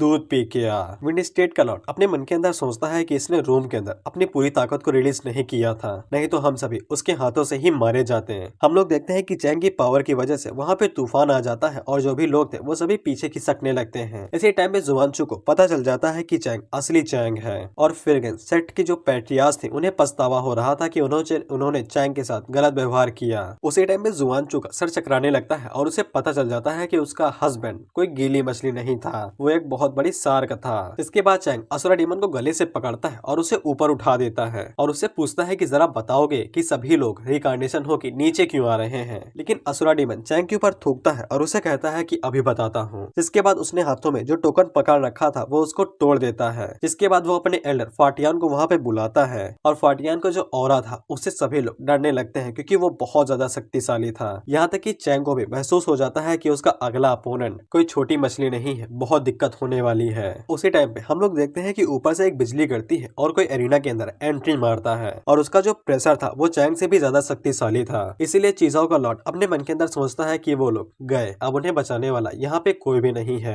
जिसके बाद हम लोग देखते हैं कि एल्डर फाटियान वहाँ पे एंट्री मारते हैं, जो कि असुरा डीमन का नाम लेते हुए कहते हैं, यूजियो तुम दोबारा रिकार्नेट हुए और कमजोर हो गए, इसीलिए तुमने अपने ट्रम्प कार्ड का यूज किया और मुझे यहाँ पे बुला लिया। चैंग अपने मन के अंदर सोचता है कि ये तो इमोर्टल लेवल का प्रोटेक्टर है। फाटियान जियो से कहता है कि तुम्हें मेरी मदद चाहिए इस कीड़े को मारने के लिए। इसके बाद फाटियान चैंग के ऊपर एक पंच मारता है और उसके पंच में इतनी ताकत थी कि चैंग एकदम खिसकते हुए पीछे जाके गिरता है और काफी घायल हो जाता है। इसलिए हर किसी को चैंग की चिंता होने लगती है, कहीं वो मर तो नहीं गया। और जब मैंने ये चैप्टर पढ़ा था ना, तब मेरी फट गई थी, कहीं चैंग मारा तो नहीं जाएगा, क्योंकि वैसे भी ये तो एक क्लोन है ना। खैर देखो आगे क्या होता है। फाटियान असुरा डीमन से पूछता है क्या वो सच में चाहता है कि वो यहाँ पे रुके और सारे काम को खत्म करे, जिसपे असुरा डीमन उसे कहता है कि बकवास करना बंद करो और जल्दी से उसे मार दो। फाटियान चैंग की तरफ आगे बढ़ते हुए कहता है कि 3 सेकंड में मैं इसका खेल खत्म कर दूंगा। उसी टाइम में हम लोग चैंग को देखते हैं, जिसकी हालत कुछ ठीक नहीं थी। सिस्टम चैंग को बताता है कि क्लोन की हालत कुछ ज्यादा ही खराब है, क्योंकि उसे एक तगड़ा अपोनेंट मिल चुका है, इसीलिए क्लोन मर भी सकता है। और सिस्टम चैंग से पूछता है कि चैंग क्लोन के एडवांस अवतार को यूज करना चाहता है। सिस्टम चैंग को बताता है कि उसे 2 लाख एडवांस पॉइंट का इस्तेमाल करना पड़ेगा, इसीलिए वो अपने एडवांस अवतार को यूज कर पाएगा, नहीं तो चैंग का क्लोन यहीं पे मारा जाएगा और सारे मिशन में फेल्ड हो जाएंगे। जिसके बाद फाटियान चैंग की तरफ आगे बढ़ते हुए कहता है कि तुम तो कुछ ज्यादा ही कमजोर हो, बस एक ही पंच में मारे गए, उठ भी जाओ। हम देखते हैं कि बाकी स्टेट लॉर्ड सब लोग अपने मन में यही सोचते हैं कि चैंग यहाँ पे मरने वाला है और कोई भी उन्हें बचाने के लिए नहीं आएगा।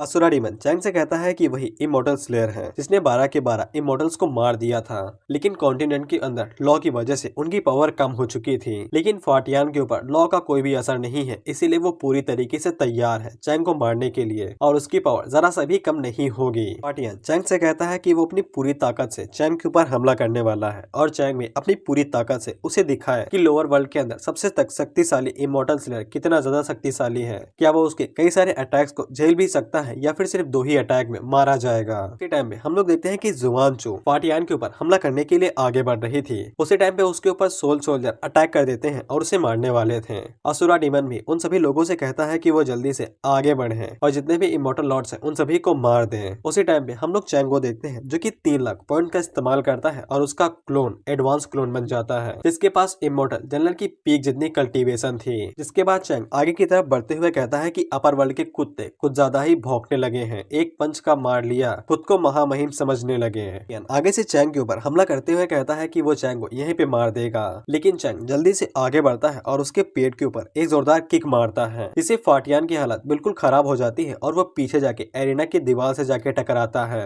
फाटियान को ये बिल्कुल भी समझ में नहीं आया था कि चैंग की कल्टीवेशन अचानक से इतनी हाई कैसे हो गई और वो खड़ा हो ही रहा था कि चैंग उसके सामने झम से आ जाता है और उसे कहता है कि ये दुख की बात है कि हम लोग डोमेन के अंदर नहीं हैं, लेकिन तुम्हारी जैसी बड़ी मछली को मारने से काफी ज्यादा पॉइंट मिलेंगे। इसके बाद चैंग उसके मुंह के ऊपर एक जोरदार घूंसा मारता है तो फाटियान पीछे जाके गिरता है। जिसके बाद वो अपने घुटनों पे खड़ा होता है और वहाँ पे अपने सीक्रेट टेक्निक का इस्तेमाल करके एक बहुत बड़े स्केलेटन को समन कर लेता है, जो कि चैंग के ऊपर अटैक करने के लिए आगे बढ़ रहा था। चैंग आगे से अपने हाथ को हल्का सा हिलाता है तो उसकी फोर्स से एक लेजर बीम की तरह फोर्स जाती है, तो फिर सामने की तरफ जो भी चीजें आती है वो सभी राख बन जाती है, फिर वो चाहे हीरोइक सोल हो या फिर फाटियान का स्केलेटन। इससे भाई फाटियान और सभी इंसेक्टर का बड़ा सा मुंह खुल जाता है और वो सभी सोचते हैं कि ये तो कुछ ज्यादा ही शक्तिशाली है। असुरा डीमन अपने मन के अंदर सोचता है कि फाटियान इमोर्टल जनरल के लेवल पे है, लेकिन इसके बावजूद वो चैंग को नहीं हरा पा रहा है और उसे ये सब कुछ सपना लगने लगता है। फाटियान अपने मन के अंदर सोचता है कि उसे असुरा डीमन को लेके यहाँ से तुरंत निकलना होगा और वो ऊपर जाने के बाद तुरंत एक ताकतवर इमोर्टल को नीचे भेजेगा, जो कि चैंग से आगे निपट लेगा।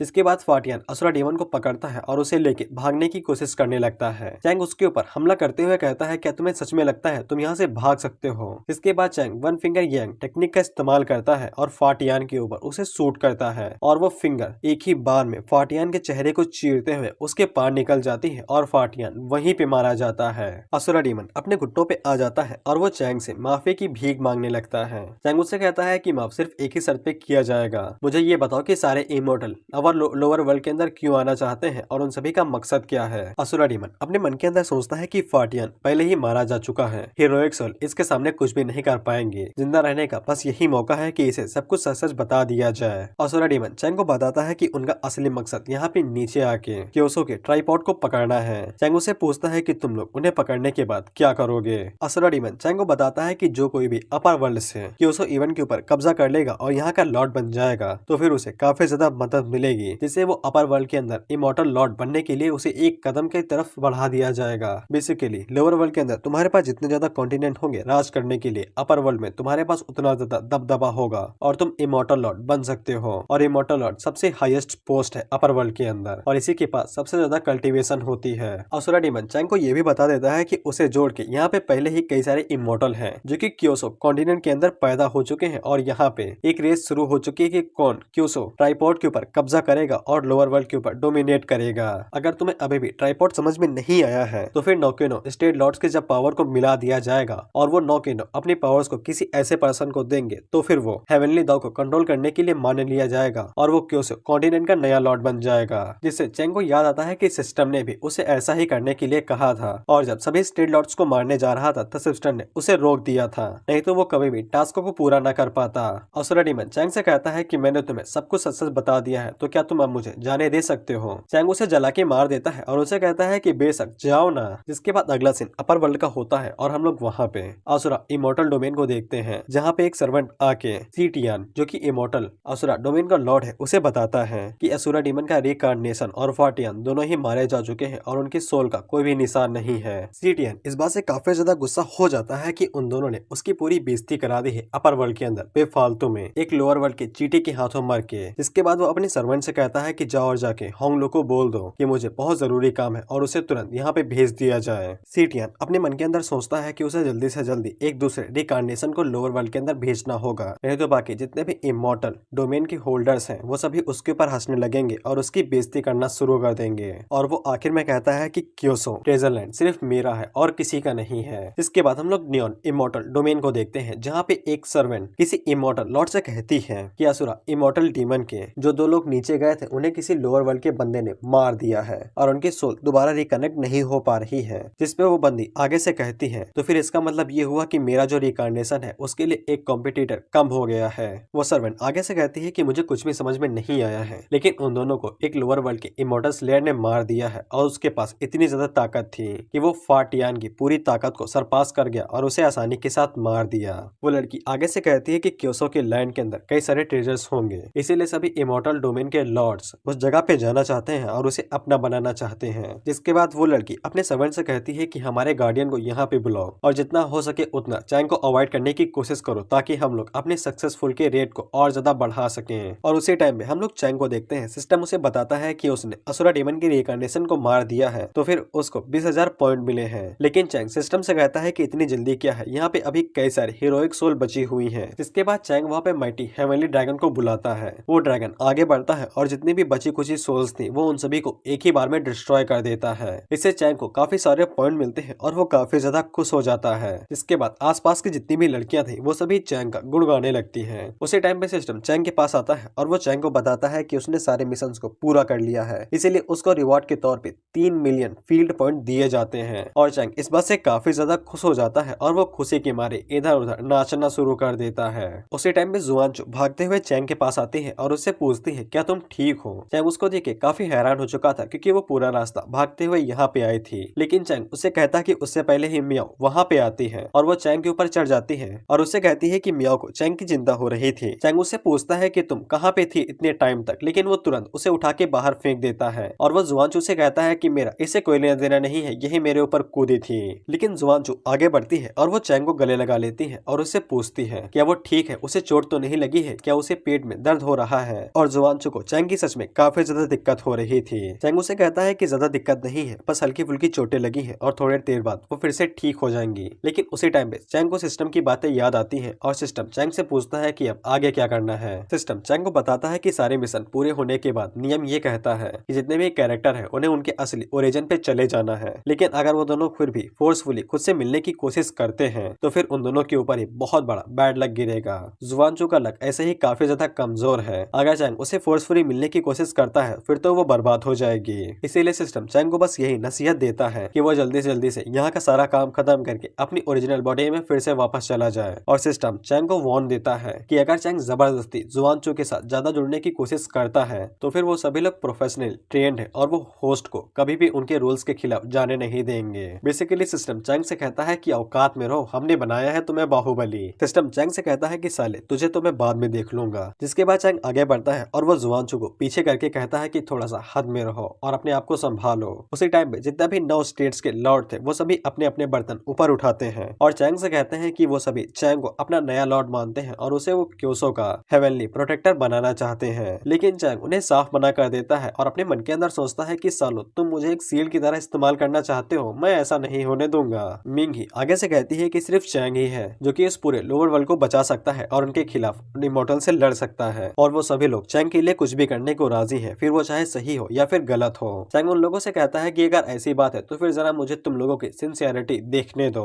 तो फिर चैंग उन लोगों से कहता है कि जियान टोंग फैमिली यहाँ पर रह के बहुत ज्यादा बुरे बुरे काम कर रही है और उनका इविल कल्टीवेटर्स के साथ लेना देना भी है, लेकिन वो लोग कुछ भी नहीं करते हैं क्योंकि उनकी फैमिलीज के पास 3 इमॉर्टल्स जो हैं। इसके बाद चैंग स्टेट लॉर्ड से कहता है कि बताओ तुम लोग इस बारे में क्या सोचते हो। जिनमें से ज्यादातर स्टेट लॉर्ड चैंग की साइड लेने लगते हैं और वो कहते हैं कि अब वो इसे और ज्यादा नहीं झेलेंगे और वो जियान टोंग फैमिली को बर्बाद कर देंगे और उन्हें यहाँ से निकाल देंगे। चैंगजोंग अपने मन के अंदर सोचता है कि मैंने सोचा था कि मैं इसकी साइड लूंगा और इसे प्रमोट कर दूंगा, लेकिन इसने एक ऐसा मूव चला है कि ये हमारी पूरी फैमिली को ही बर्बाद कर देगा, ये बहुत कमीना है। जिसके बाद वो कुछ कहने के लिए आगे बढ़ ही रहा था कि उसी टाइम में विंड स्टेट के लॉर्ड कहते हैं कि ज्यादा मत बोलो, हम लोग तुम्हारे साथ हैं, लेकिन अभी के लिए युनजाओ को बचाना बहुत ज्यादा जरूरी है और सिर्फ वही पर्सन है जो कि उसे बचा सकता है। जिसके बाद विंड स्टेट के लॉर्ड चैंग से कहते हैं कि वो उसके साथ हैं और वो जो भी करेगा वो लोग उसी के साथ रहेंगे। तो फिर चैंग युनजाओ सिटी का गार्डियन और लॉर्ड बनने के लिए मान जाता है। जिसके बाद वो सभी लोग उसे अपना अपना बर्तन देते हैं। चैंग उन्हें पकड़ता है और उन्हें वो आपस में मर्ज करके एक बहुत बड़ा बर्तन बना देता है जो कि ऊपर आसमान में जाने लगता है। सभी स्टेट लॉर्ड अपने मन के अंदर सोचते हैं कि उसने ये चुन तो लिया है, लेकिन क्या वो टेस्ट को पास भी कर पाएगा। ये लोग भाई हेवनली दाव करके कोई असाइनमेंट है उसको पास करने की बात कर रहे हैं। उसी टाइम में जुआनचू अपने मन के अंदर सोचती है कि अगर उसका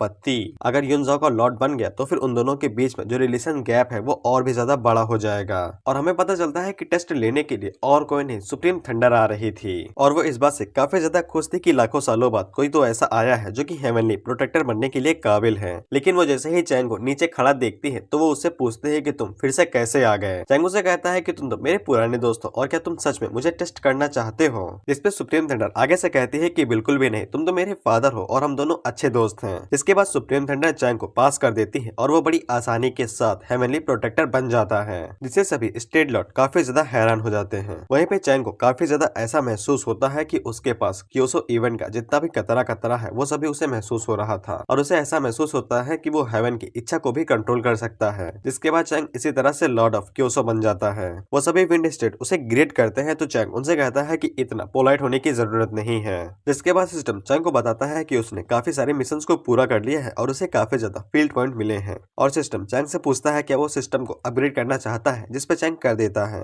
जिसके बाद वहाँ पे मिंगी आती है जो कि चैंग को बताती है कि वो सभी लोग सेरेमनी करना चाहते हैं जिससे वो सभी लोगों को बता देंगे कि चैंग उनका नया लॉर्ड बन चुका है। तो फिर चैंग मिंगी को ऐसा करने की इजाजत दे देता है। इधर हम लोग जुआनचू को देखते हैं जो कि चैंग को दूर से देख रही थी और वो अपने मन के अंदर सोचती है कि चैंग ने उससे बात करना बिल्कुल बंद कर दिया है और उसे ऐसा लगने लगता है कि जुआनचू चैंग के लिए एनोइंग हो गई है और वो रोते हुए सोचती है कि पता नहीं अब वो आगे क्या करेगी। जिसके बाद अगला सीन सेरेमनी का होता है। हम लोग देखते हैं कि सभी लोग पी के टनाटन हो चुके थे और वहीं पे फेरेग्रिंग्स सेट की जितनी भी लड़कियां थी वो सभी आपस में बात करते हुए कहती हैं कि सिस्टर जुआनचू के पास अच्छा मौका था कि वो लॉर्ड के साथ कुछ भी कर सकती थी, लेकिन उन्होंने अपना मौका गवा दिया। अब वो बेचारी दुख में दर्द में रो रही हैं। हम देखते हैं कि जुआनचू गम में डूबी हुई थी कि तभी उसके पास कम्युनिकेशन स्पिरिट चमकने लगता है जो कि उसे उसकी फैमिली ने दिया था और उसकी फैमिली इसी के जरिए उससे बात करती है। जुआनचू उन लोगों से कहती है कि वो किसी काम से बाहर जा रही है, वो लोग एंजॉय करें। जुआनचू जैसे ही अपने कमरे के अंदर आती है तब वो स्पिरिट कम्युनिकेशन को खोलती है तो उसके फादर सामने आते हैं और उससे पूछते हैं कि क्या वो ठीक है क्योंकि वहाँ पे कुछ अबरवर्ल्ड के कमीनों ने हमला कर दिया था। जुआनचू उन्हें बताती है कि वो पूरी तरीके से ठीक है। जिसके बाद उसकी मदर आती है जो उसके फादर को उठा के पीछे फेंक देती है और वो अपनी बेटी से ये पूछती है कि उन्होंने सुना है कि जुआनजो को उसका पार्टनर मिल चुका है और क्या उसका पार्टनर उसके लिए ठीक है, क्या उसके अंदर कैपेबिलिटीज हैं। और वो आगे से रोते हुए कहती है कि मेरा दामाद तो क्योसो का पूरा लॉर्ड है, मुझे तो और ज्यादा खुशी हो रही है। जुआनजो आगे से कहती है कि इतनी जल्दी खुश मत होइए, आजकल वो मुझे कुछ ज्यादा ही इग्नोर करने लगा है। तो फिर जुआनजो की मदर उसे एक कमाल की एडवाइस देती है। वो जुआनजो से कहती है कि जब भी ऐसी कोई चीज होती है जहाँ पे पार्टनर नाराज हो जाता है तो तुम्हें चुपचाप उसे बेड के ऊपर लिटा देना चाहिए। इसके बाद जो होना होता है वो अपने आप ही हो जाता है। और तुम्हारे फादर को मैंने ऐसे ही फंसाया था और देखो हम लोग कितने खुश हैं। और वो जाते हुए उससे कहती है कि जब ये सारा काम खत्म हो जाए तो दामाद जी को घर जरूर लेके आना। जुआनजो अपने बेड के ऊपर ही लेट जाती है और वो अपने मन के अंदर सोचती है कि ऐसा करने से काम बनेगा, क्या मैं चैंग के सच में करीब जा सकती हूँ। उसी टाइम पे हम लोग चैंग को देखते हैं जिसको सारे स्टेट लॉर्ड छोड़ने के लिए आए थे। चैंग बेचारा कमरे के अंदर घुस जाता है और उनसे कहता है कि चले जाओ, अब मुझे और नहीं पीना है। और वो अपने मन के अंदर सोचता है कि ये सभी मक्खी की तरह मेरे ऊपर भिनभिना रहे हैं, पता नहीं मेरा क्या होगा। जिसके बाद चैंग चुपचाप कमरे में बैठ जाता है और उसे याद आता है कि उसे अभी भी जुआनजो का मामला साफ करना है, नहीं तो सिस्टम उसे दोबारा उसे कभी भी नहीं मिलने देगा। इसके बाद चैंग सिस्टम से पूछता है कि उसे डोमेन को एक्सपैंड करने के लिए कितने पॉइंट की जरूरत पड़ेगी। तो फिर सिस्टम उसे बताता है कि उसे काफी ज्यादा पॉइंट की जरूरत पड़ेगी और चैंग के पास इतने पॉइंट इकट्ठा करने के लिए जरा सा भी टास्क नहीं था, इसीलिए उसे कई सारे इमॉर्टल्स को मारना पड़ेगा। लेकिन उसी टाइम पे सिस्टम चैंग को बताता है कि एक और रिकार्नेटेड सन डिटेक्ट किया गया है, जाओ और जाके उसे मार दो। चैंग उसे कहता है कि तुम तो बहुत चालाक हो, तुमने सोचा कि मैं सिस्टम को अपग्रेड नहीं करूंगा तो फिर तुमने फिर से एक रिकार्नेट सन को डिटेक्ट कर लिया ताकि मैं उसे मार के पॉइंट ले सकूं। और वो अपने मन के अंदर सोचता है कि जब तक उसके पास क्योसो ट्राइपॉड है तब तक ऐसे ही इमॉर्टल्स उसके हाथों में आते रहेंगे और उसे पॉइंट्स के कम होने की दिक्कत नहीं रहेगी। लेकिन यहाँ पे सबसे बड़ी समस्या ये थी कि वो थी जुआनजो का बैड लक, वो उसे दूर कैसे करे। तो फिर चैंग को याद आता है कि उसका क्लोन सिस्टम में ज्यादा कुछ नहीं कर सकता है, लेकिन अगर वो अपनी मेन बॉडी के अंदर चला जाता है तो फिर वो सिस्टम के अंदर कोई ना कोई बग ढूंढ के इस तरह के फंक्शन को हटा सकता है जहाँ पे वो लोग चैंग और जुआन को मिलने से रोक रहे हैं। अगला दिन में सेलिब्रेशन का होता है। हम लोग देखते हैं कि चैंग स्टेज के ऊपर खड़ा होता है। मिंग ही सबको बताती है कि यही बंदा क्योसो का अब से लॉर्ड है और ये हमारी रक्षा करेगा। और जितने भी लोग थे वो सभी बहुत ज्यादा खुश थे, लेकिन उन्हीं के बीच में हम लोग चैंग जोंग को देखते हैं जो जरा सा भी खुश नहीं था और वो चैंग के ऊपर पूरी तरीके से खफा था। भीड़ के बीच में हम लोग जुआनचो को देखते हैं और अब से ये यहाँ पे कोशिश करने वाली है कि ये चैंग के साथ एक बार बात कर सके। जुआनचो अपने पहले अटेम्प्ट में फेल हो जाती है कि भीड़ की वजह से कई सारे लोग उसे पीछे धक्का दे देते हैं और वो पीछे जाके गिरती है। दूसरी बार में जुआनचो उसका पीछा कर रही थी बात करने के लिए, लेकिन उसी टाइम पे एक लड़की उसके ऊपर पानी का थाल गिरा देती है। जुआनचो जंप करके उसको तो डॉज कर लेती है, लेकिन जब वो नीचे लैंड करती है तब उसका पैर केले के छिलके के ऊपर पड़ता है और वो नीचे जाके गिर जाती है। बाकी सखी सखियां सोचती हैं कि इसको क्या हो गया है, ये कुछ अजीब बर्ताव कर रही है। तीसरी बार में वो उन लोगों का पीछा करते हुए दीवार के ऊपर चढ़ जाती है, लेकिन तभी दीवार ही टूट जाती है और वो बेचारे नीचे गिरती है और फिर से फेल हो जाती है। पांचवी बार में चैंग को भाई बोट से राइड दी जाती है। तो फिर जुआनचो स्विमिंग करके उसका पीछा करने की कोशिश कर रही थी, लेकिन तभी पिराना उसके पीछे पड़ जाती है और जुआनचो अपनी जान बचाते हुए भागने लगती है। और जुआनचो ने इसी तरह से 9 बार कोशिश की थी, लेकिन वो 9 के 9 बार फेल हो चुकी थी। उसी टाइम पे उसकी सिस्टर्स उसके पास आती हैं और वो उसकी बेइज्जती करने लगती हैं, ये कहते हुए कि चैंग को जुआनचो के अंदर इंटरेस्ट खत्म हो गया है,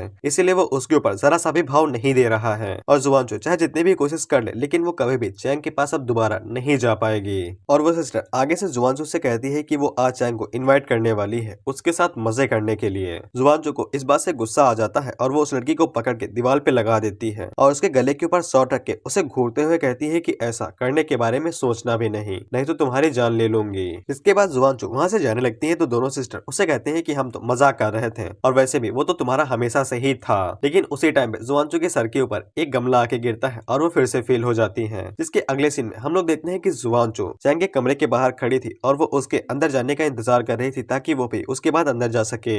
उसी टाइम पे हम लोग चैंग जोंग को देखते हैं जिसको दिखाई देता है कि जुआनचो वहाँ पे अकेली खड़ी है, इसीलिए वो सोचता है कि वो चैंग के साथ तो कुछ नहीं कर सकता, लेकिन उसकी वुमन के साथ तो कर सकता है। जिसके बाद जुआनचो के ऊपर हमला करने ही वाला था। जुआनचो को भी महसूस होता है कि कुछ हो रहा है, लेकिन जब वो पीछे मुड़ के देखती है तब वहाँ पे कुछ भी नहीं था और जिसके बाद वो वहाँ से चली जाती है। हम लोग इधर देखते हैं कि चैंग ने उसे गले से पकड़ लिया था, जिसके बाद वो अपनी डिवाइन फ्लेम को रिलीज करता है और उसे जला के मार देता है। जिसके बाद चैंग अपनी रियल बॉडी से क्लोन बॉडी को स्विच कर लेता है। अगले सीन में हम लोग देखते हैं कि जब सुबह सुबह जुआनचो चैंग से मिलने के लिए जा रही थी तो बाहर जो गार्ड्स खड़े थे वो उसे अंदर नहीं जाने देते हैं और उसे कहते हैं कि चैंग ने मना किया है कि कोई भी उसे इस टाइम पे नहीं मिल सकता है, इसीलिए जुआनचो को जाना ही पड़ेगा। तो फिर जुआनचो वहाँ बाहर ही बैठ जाती है और वो उन गार्ड्स से कहती है कि जब तक चैंग नहीं उठेगा तब तक वो यहीं पे वेट करेगी। वो दोनों गार्ड्स भी अपने मन के अंदर सोचते हैं कि ये बहुत परेशान करती हारती है, लेकिन इसने तो कंपटीशन को भी जीता था। इधर हम लोग चैंग को देखते हैं जो कि अपनी बॉडी को स्विच कर लेता है, लेकिन जब वो अपनी रियल बॉडी में उड़ता है तब उसको ऐसा महसूस होता है कि वो मर के जिंदा हुआ है, क्योंकि उसकी हालत बिल्कुल भी ठीक नहीं थी और वो पतला हो चुका था। खैर उसी के बाद उसका हाथ किसी नरम चीज के ऊपर पड़ता है और चैंग को लगता है कि ये बन है और वो उसे खाने की कोशिश करने लगता है, लेकिन उसे बाद में पता चलता है कि ये बन दरअसल bai युवे का था, जो कि नींद में ही कह रही थी मास्टर हिट मी हार्डर। तभी उसकी नजर लिंक के ऊपर पड़ती है जो कि अपनी उंगली को चाटते हुए कह रही थी कि चिकन लेग पीस कुछ ज्यादा ही डिलीशियस है। इसके बाद जब वो अपने पीछे देखता है तब वहाँ पे होंग और साओ बैन थे जो कि दोनों किस कर रहे थे और वहीं पे होंग कह रहे थे कि मास्टर चलो किस करते हैं।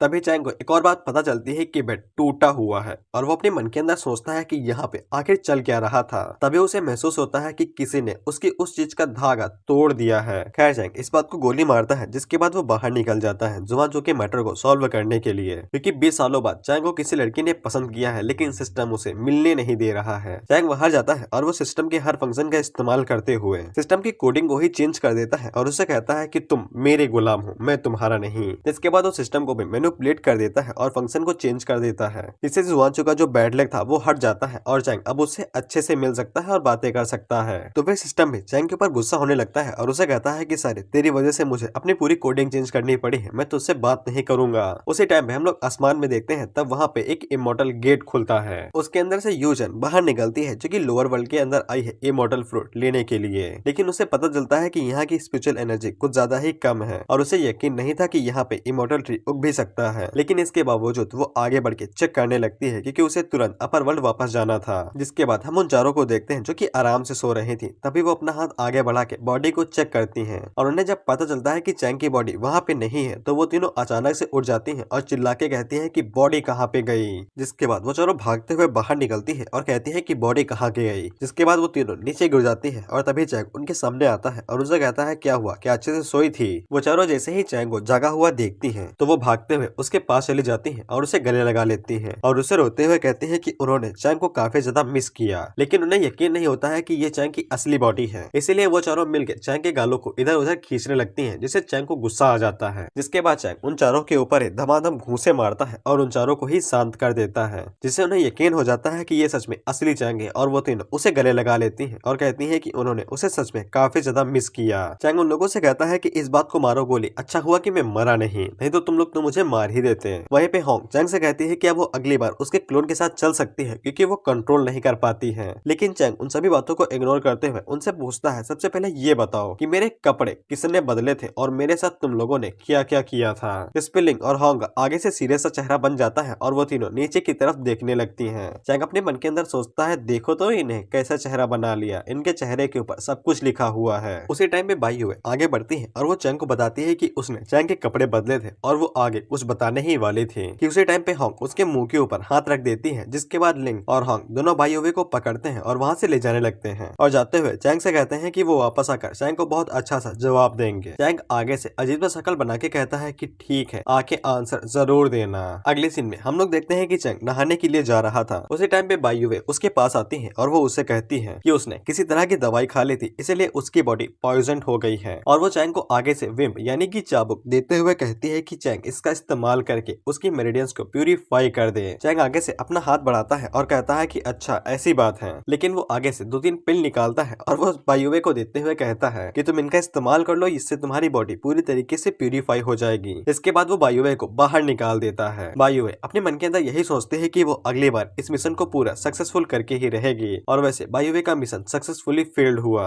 इसके बाद चैंग बटअप के अंदर डूब जाता है और वो जैसे ही पानी को छूता है तब उसकी आत्मा खुश हो जाती है और वो खुशी के मारे मनमोहक हो जाता है। उसी टाइम पे हम लोग बाहर के डीमंस को देखते हैं और उन्हें जैसे ही पता चलता है कि चैंग उठ चुका है तो वो सभी खुशी के मारे नाचना गाना शुरू कर देते हैं और वो बहुत ज्यादा खुश हो जाते हैं। उसी टाइम पे हम लोग यूचन को देखते हैं जो कि आगे बढ़ते हुए जा रही थी और उसे कहीं से भी ऐसी स्पिरिचुअल एनर्जी महसूस नहीं हुई थी जहाँ पे कोई इमोर्टल ट्री उग सके। लेकिन वो जैसे ही डोमेन के अंदर एंटर होती है तब उसे महसूस होता है कि यहाँ की स्पिरिचुअल एनर्जी इतनी ज्यादा है कि ये ऑरा इमोर्टल किंग जितना है। लेकिन चैंग को भी तुरंत महसूस हो जाता है कि उसकी डोमेन के अंदर कोई अपर वर्ल्ड से आया है और उसी टाइम पे उन सभी डीमंस को भी पता चल जाता है कि कोई ना कोई अपर वर्ल्ड से उनकी डोमेन के अंदर आया है। जिसके बाद यूचन उन सभी के सामने आती है और वो अपने मन के अंदर सोचते हैं कि ये पूरी जगह इमोर्टल एनर्जी से भरी हुई है, लेकिन यहाँ पे लोअर वर्ल्ड के कीड़े क्या कर रहे हैं। वो सभी डीमंस आगे से यूचन से कहते हैं कि वो तुरंत यहाँ से निकल जाए, ये जगह उसके लिए अलाउ नहीं है। लेकिन न्यूचन आगे से चिल्लाते हुए अपने प्रेशर को रिलीज करती है, तो फिर उसके प्रेशर की वजह से वो सभी डीमन कमजोर पड़ जाते हैं और नीचे गिर जाते हैं। यूजन उन्हें बताती है कि वो जुआन वो इमोर्टल डोमेन से आई है और वो एक फेरी है और लोअर वर्ल्ड के अंदर ऐसी कोई भी जगह नहीं है जहाँ पे वो नहीं जा सकती है। जिसके बाद वो उन लोगों से कहती है कि चैंग कहाँ है जिसके पास इमोर्टल फ्रूट है। लेकिन उसी पल उसके ऊपर एक और भयानक प्रेशर पड़ता है और उसे चैंग का प्रेशर महसूस होता है, जिस वजह से वो नीचे गिर जाती है और अपने घुटनों पे आ जाती है और उसे तुरंत समझ में आ जाता है कि यहाँ पे कोई उससे भी ताकतवर है जो कि बाहुबली है, क्योंकि उसका ऑरा कुछ ज्यादा ही भयानक था। यूचन आगे से कहती है कि कौन है वहाँ पे, सामने आओ। वो सभी डीमंस आगे से खुश हो जाते हैं और कहते हैं कि मास्टर को जैसे ही पता चला कि हम सभी खतरे में हैं, तो फिर उन्होंने अपने ऑरा को रिलीज कर दिया। इसके बाद वो सभी लोग ऊपर चोटी के ऊपर देखते हैं, तब चैंग घर के ऊपर बैठा हुआ उन्हीं लोगों को देख रहा था। यूचन अपने मन के अंदर सोचती है यही चैंग है, लेकिन मुझे ऐसा क्यों महसूस हो रहा है कि इसके पास जरा से भी कल्टीवेशन नहीं है। लेकिन इसके देखने मात्र से ही मुझे ऐसा महसूस हो रहा है कि मैं जल के मारी जाऊंगी। मुझे पूरा यकीन नहीं है कि अगर मेरा उसके साथ बैटल होता है तो मैं जीतूंगी या फिर हारूंगी, लेकिन इंसेक्टर की खातिर मुझे ऐसा ही करना पड़ेगा। इसके बाद यूचन नीचे झुकती है और वो आगे से बताती है कि वो एक फेरी है और वो जुआन वो डोमेन के अंदर से आई है और वो यहाँ पे इंसेक्टर के लिए इमोर्टल फ्रूट लेने के लिए आई है। चैंग अपने मन के अंदर सोचता है कि ये फेरी तो इमोर्टल रियलम से आई है, इसके पास जरूर कोई न कोई इन्फॉर्मेशन होगी। सिस्टम भी चैंग से उसे कहता है कि उसे एक नया मिशन मिला है और उसके पास एक टारगेट आया है जो कि एक फेरी है और चैंग को उसे जितनी हो सके उतनी इन्फॉर्मेशन निकलवानी है। और इसी के साथ ये एपिसोड यहीं पे खत्म होता है।